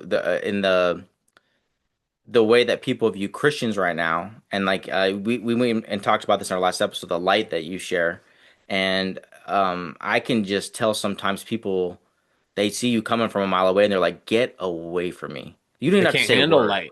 They can't handle light. And it's like it's a social construct too. There's like, you can just kind of tell when you're walking up to a person, whether they're I try not to judge anybody by the way they look, but you can just tell that sometimes people they see you coming, they're like, get away from me. I don't want to hear it. Well, were you wearing a Trump hat? No, I'm just kidding. I was carrying a trumpet. Oh, okay. Well, no, I mean, but I wear my cross.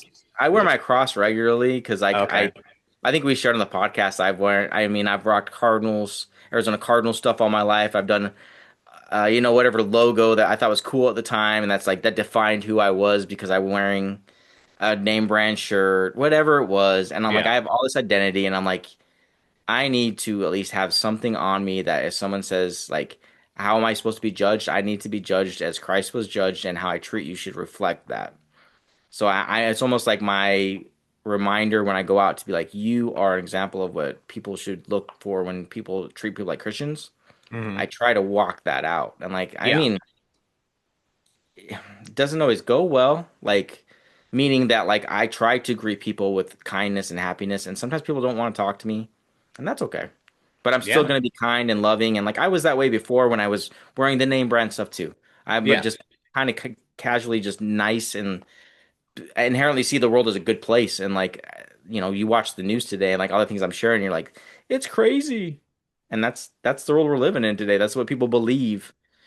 That's why they say go touch grass. Yeah. Get away from it for a second. Took the 60 days off of news, and now it's like, this is the best movie I've ever watched in my life. All this stuff happening on TV right now. I'm like, dude, I get to view it as if I am just watching a movie. It's kind of entertaining. And that's what it feels like. I don't think I could keep doing it at where I was doing it before, where I was internalizing it and taking it on. I mean, how am I going to protect my family? How am I going to? That was why you needed to step away. Yeah, 100%. because when you start living in all of it, it takes over, and that's the darkness in it. The darkness starts to overtake the light, and your light inside is getting dimmer and dimmer, and without even realizing it. But like that's one of the things I think that we talk about, like our walks with each other, because I think that like I think the biggest lesson I've learned from you is to not underestimate what the devil will do to deceive us. And like that sounds like it might be not the greatest thing, like because of Jesus, because we already had our faith. But like literally, I start to see my life as I'm trying to walk more with Jesus, and the like I shared in the last podcast is just little things creep up in my life where I'm like, ooh, that drinking a beer sounds good on a Friday night. You know, I have no problem with someone drinking a beer. I drink 18 beers that night. That's what will happen to me, and that was always been my problem. Is I was never the guy that had a drink and then walked away from it. I would be the life of the party and be the last person standing and be like, well, you guys can't hang with me. And like, I thought it was cool back in the day. Frank the Tank. Frank the Tank. Exactly. Yeah. My wife's going to laugh at that because she used to call me Frank the Tank. So, yeah, I just, I want to get more to this Gabe stuff. If you want to watch another clip, see where it takes us. I want to hear about the actual third heaven. So we'll see if we get to that. I don't know if I included that. Oh, no. I went on to the third heaven where Jesus showed me the truth of time, but I wasn't limited by the earth's clock anymore. Yeah. And he showed me time as a cloth. It was the past, the present, and the future, and it was all wrapped up. And he was not limited by time, but time was limited by him. But part of the things he showed me, which I'll get into more later, but part of the things he went on to show me was we were not the only ones that were ever like on this earth or in this universe. In fact, there was a massive difference between when we were put on the earth versus actually what was before us. Yeah. Okay. But so as I'm being suctioned up through this second heaven, I'm just like, wow, that things make sense now. You can see out of it. Yes, and peripherally, like a glass elevator, like a Wonka elevator taking you. Yeah. To the third heaven. That's Have you seen like thousands of creatures, or it's not that. It's like millions. Really? Okay, I'm not going to try to put an exact number on them because maybe I saw just like the millions of their manifestations. And that's the other thing. Like familiar spirits can work on two people at the same time, and they can switch the same spirit they work on one. They'll switch that personality and put it on the other too. So, and that's what I talk about with the links. Okay, so you're going up. Yeah.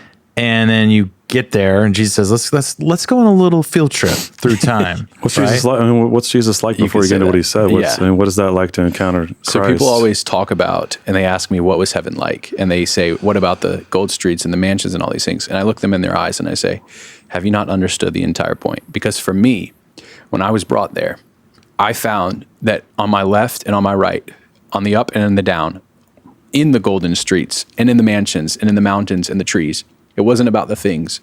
They spoke of him. They sung a song of him. They had a hymn to themselves.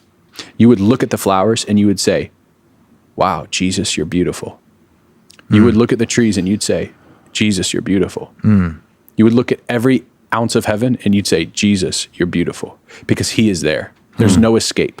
I've heard quite a few other NDEs talk about the flowers, like everything has a song. He shares that. Yeah. It said it's all the worthy is the lamb. He says they keep saying worthy is the lamb. That's pretty awesome, huh? Yeah. It's just yeah. Okay, so I got a question for you. If Gabe were, hopefully he comes on the podcast one day. That'd be great. Like I said before, I emailed him. We'll see if he ever gets back to us. If he was live with us, and you don't have to save this question for when he's here, maybe he'll answer it then too. What would you ask him about heaven? What would you want to know him about heaven? And I'll let you know if he talks about it, because I watched like a ton of his podcasts. So this was the one where he kind of like, they started asking a lot of questions about what heaven was like. So I thought it would be fun for us to share. But there's a ton of interviews with him talking about different things too. How do you get to Jesus? He said he's always around you, is what he said. He's just always with you. He says that he says it's hard to explain, because he says that he's with you at all times and everyone's worshiping him at all times, which I think I shared with you when I was reading Revelation, and all these things are just worshiping God the entire time, and I'm like, that's what I have to look forward to is worshiping God the entire existence of my life. And it sounds so terrible when you say it like that, but I think the joy that they talk about that comes from everything being taken care of in your life and having purpose and nothing's wrong, you have a hard time getting away from it. So he's always with you. And that's like the omnipresence that he brings with us here is he's here with us at all times. And he gets into some of the stuff with his life story because he gets to see his own life story. Okay. And he's like so petrified about the thought of God. And I hope I'm not stealing this if we get into it. But he just talks about like he's just gonna see all the bad things I did. I wasn't worthy. And it's like the blood washed it all clean. He doesn't even see it. He's like, I don't know what you're talking about. Like that's so amazing to think about the kind of grace it takes. And I think that's why he talked about forgiveness being the one thing in your blood. Like the enemy loves is if you can't forgive. And I think there's a lot of that going on in the world today where, where it's like, if you wear, like you made a joke about wearing a MAGA hat. I know for a fact, if some people saw other people wearing a MAGA hat, they hate them. Yes. And will not forgive them because they wear a hat. Yeah. I've seen it in my own life. Like I've never worn a MAGA hat. I don't look for that kind of trouble in my day. But but that being said, I did vote for Trump and people knew it and I was not hiding it. But I also was thinking we need to talk. And I was like, who'd you vote for? Let's talk. I didn't know the climate had changed that much where you couldn't share and talk and discuss and try and make things better and see why you thought this way and why I thought that way. And, the world changed and I was like, oh, it's not 2020 anymore. Like so. Yeah. Everything changed. Everything changed, but one thing I wanted to know that he answered for me. Huh. He talked about jobs and your purposes. Okay. He says, what you do here on earth that you love, it will be your job in heaven. So it was like, if you really loved playing baseball, you might be a baseball player, but you'll be doing it honoring God. Cause then you'll get to see in your life story when you had that passion for life that you were doing something and the joy you had, it was through God and it will be your purpose. And like, you'll just go do that. So like, I love cooking. And I remember one day praying to God, like, if you need cooks in heaven, God, I'm your guy. Like, I'll go do it for you. And I just remember thinking like, and I had this really like just feeling from God, like, oh, don't worry, you're going to be cooking. But he goes into the food you'll eat and he's like, it'll be the best food you've ever had in your life because you have all these people who love cooking, making it with love. And like, I'm like, that's exactly how I've described when I cook for my friends and my family. Like, it's like my favorite thing to do for other people that is to show them I love them is to cook for them. So, and that's why there's now scientific backing behind it. I think we've gone over that in our show before about how like the water molecules align, right? And so if you're cooking with hate, you're going to put a negative energy into that food. If you're cooking with love, the molecules are aligning. It's going to make it taste better. It's going to resonate in our bodies better. I've heard that before with the baseball, like, and I've always thought about it. And I'm like, but how would we play baseball in heaven? Like, wouldn't every person just be able to hit a home run every time? Well, wouldn't every person just be able to hit a home run every time? Like, it's just home run after home run. The innings never end. Are people coming to watch us play? Like, I don't know. He said it like anything that you think of, it's like it's multi-dimensional in a way that he's like, we have cars, but they're also boats, and you're like, wait, what? And he's like, it's really hard when he says it's like 4D times 10. You're like, okay, like we can't comprehend how awesome it is going to be. Yeah, I can't even begin to comprehend. I can't wait. Like, man, it's going to be amazing, but I can't, like, when I start, same thing with how I used to think about aliens and the universe and all that. It's just, you start like going further and then you just have more questions and it just spirals into this whole thing where you're like, I can't think about this. I just can't think about it. But I remember thinking about aliens as like, and it wasn't had anything to do with God. Yeah. You know what I mean? Like, and it was separate as like, we live on this earth. There's other places in the universe. They're coming to us or we're going to them. It's completely separate. No, like God didn't have a part of it. And now thinking that, like, that's why I think this conversation is interesting, because like you just hear about all the different life forms and things that God has in heaven.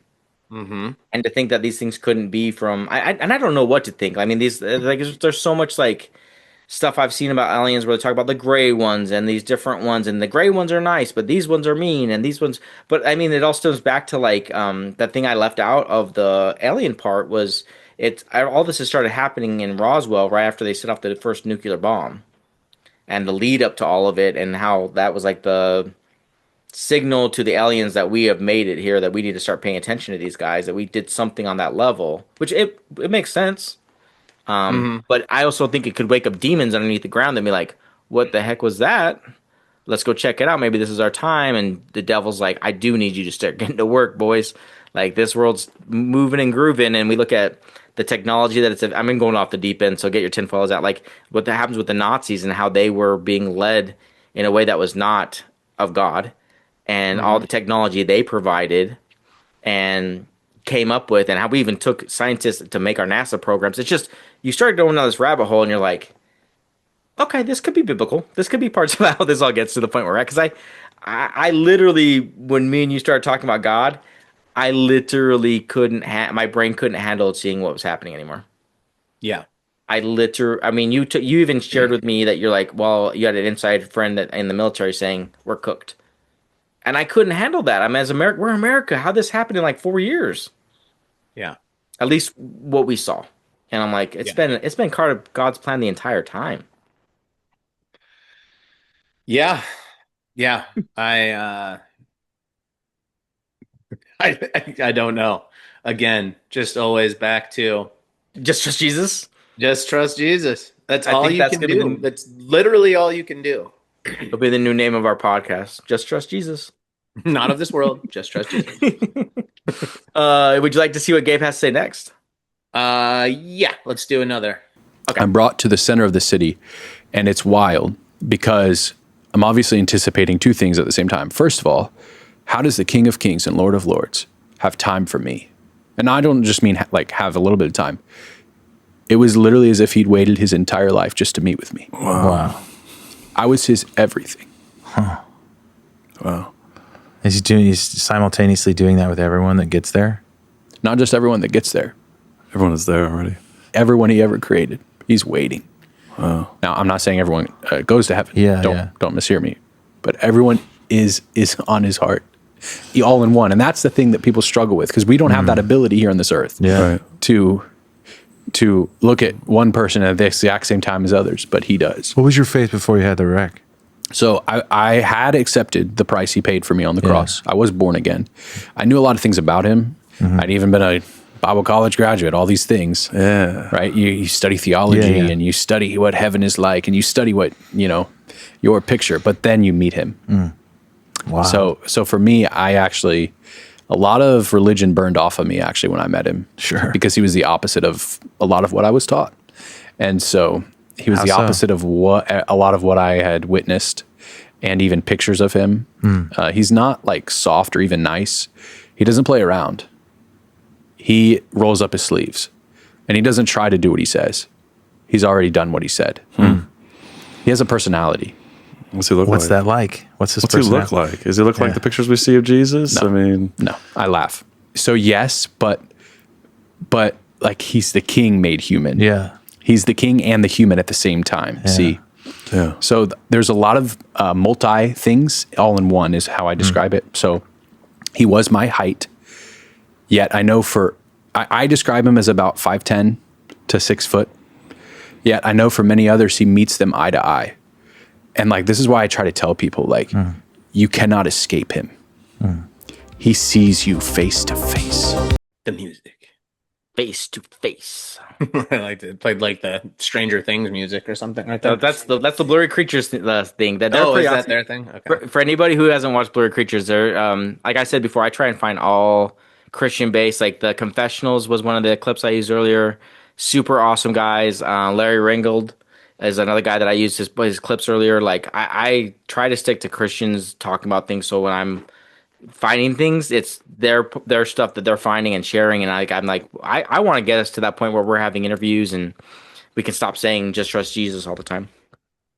I'm joking.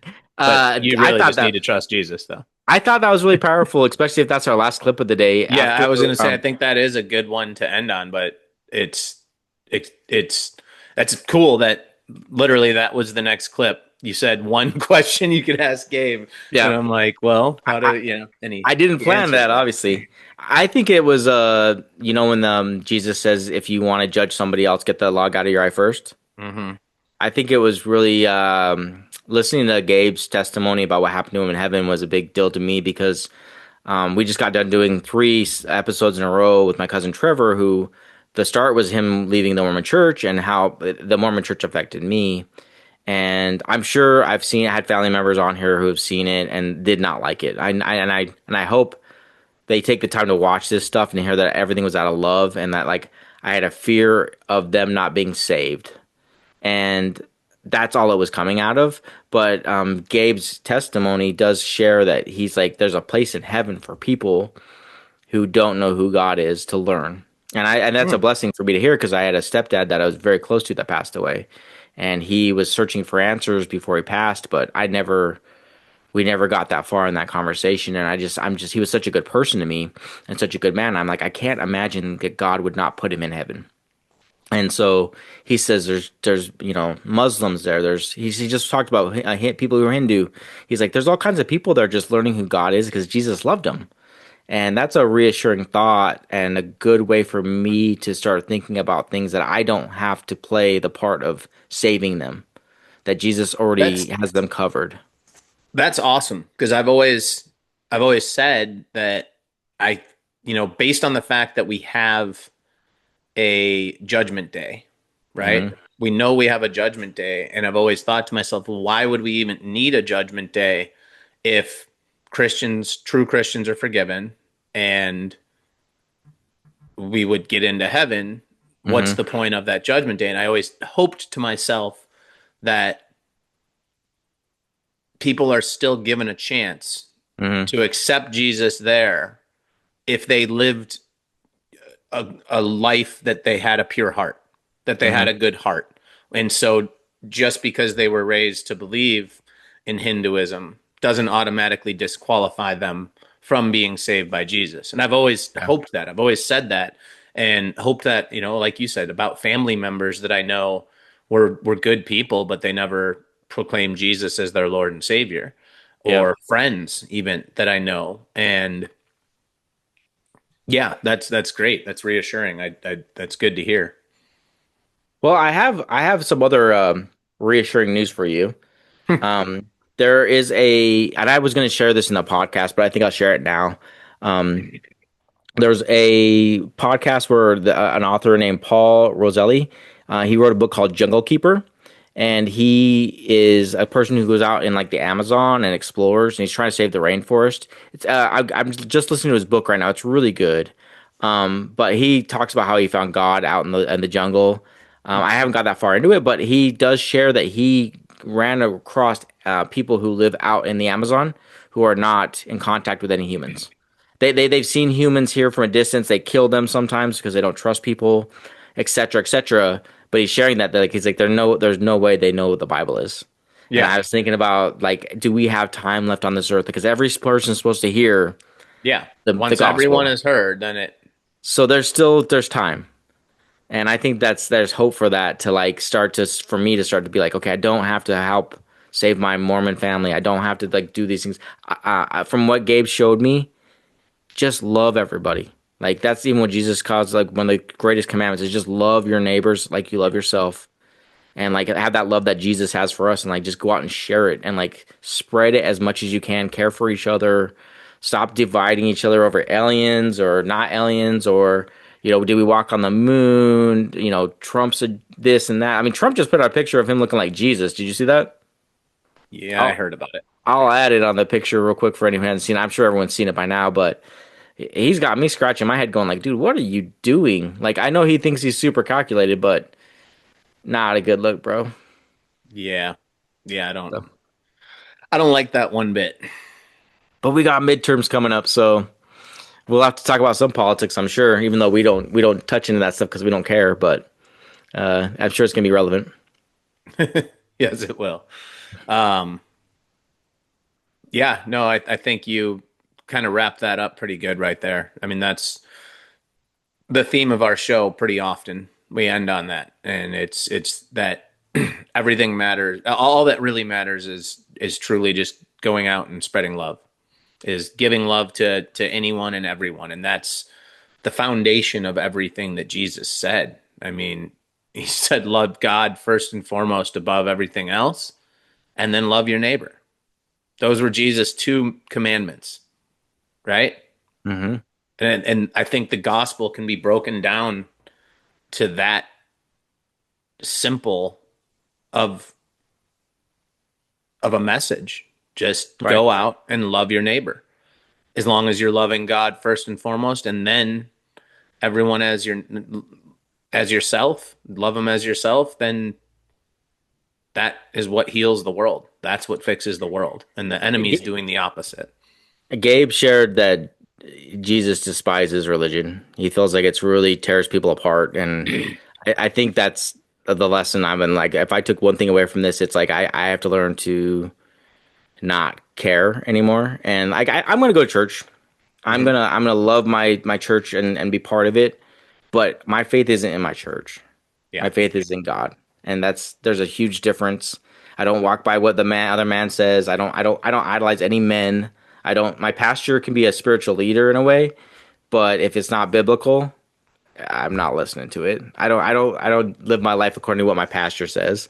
I live my life according to what Jesus says. So, I think even Jesus was like, showed that as an example when he was like, he's Jewish and a rabbi, and he goes and like after the leaders of the church, and he's like, this not in my father's house, Yeah. You brood of vipers, like comes at it pretty hard. So with that being said, you had 3 Bible verses. Which one do you think stood out to you? Did it work this time, Josh? It always does. The Bible always works.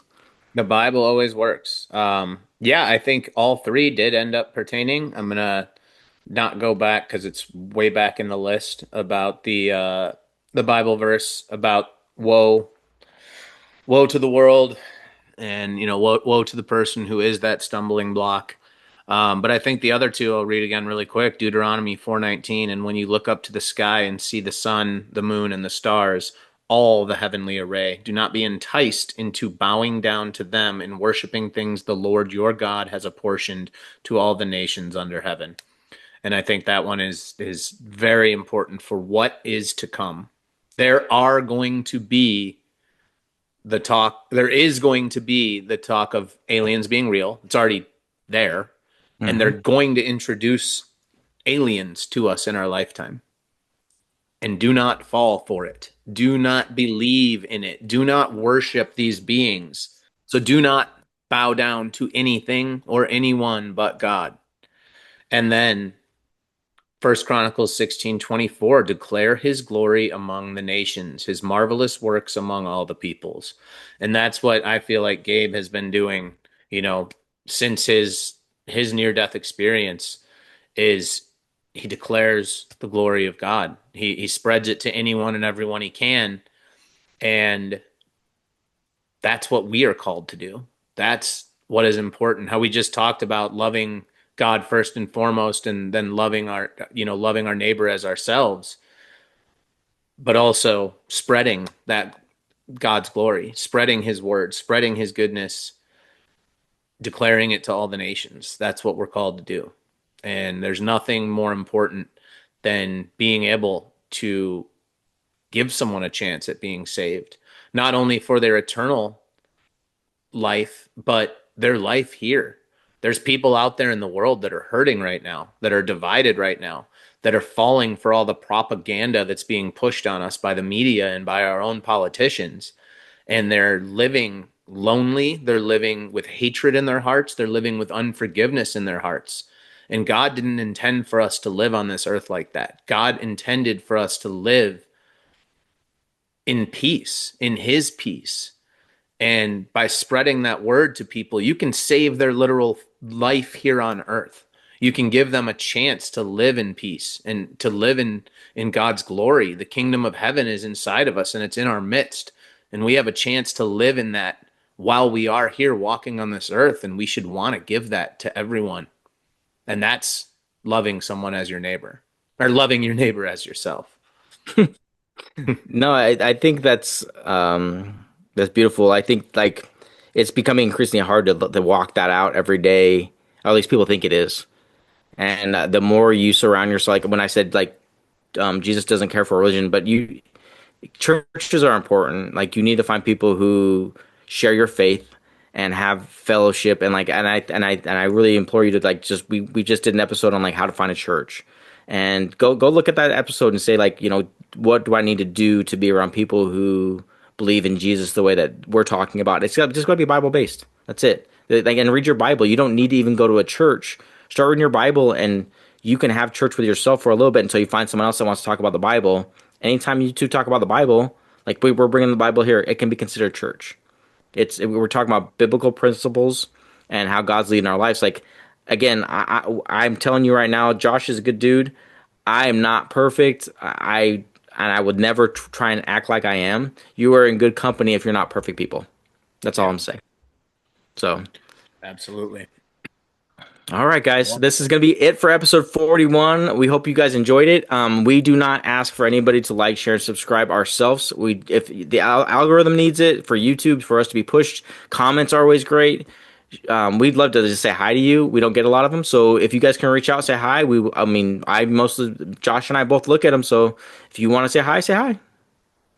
All right, thanks, guys. We love you. Take care. Stop.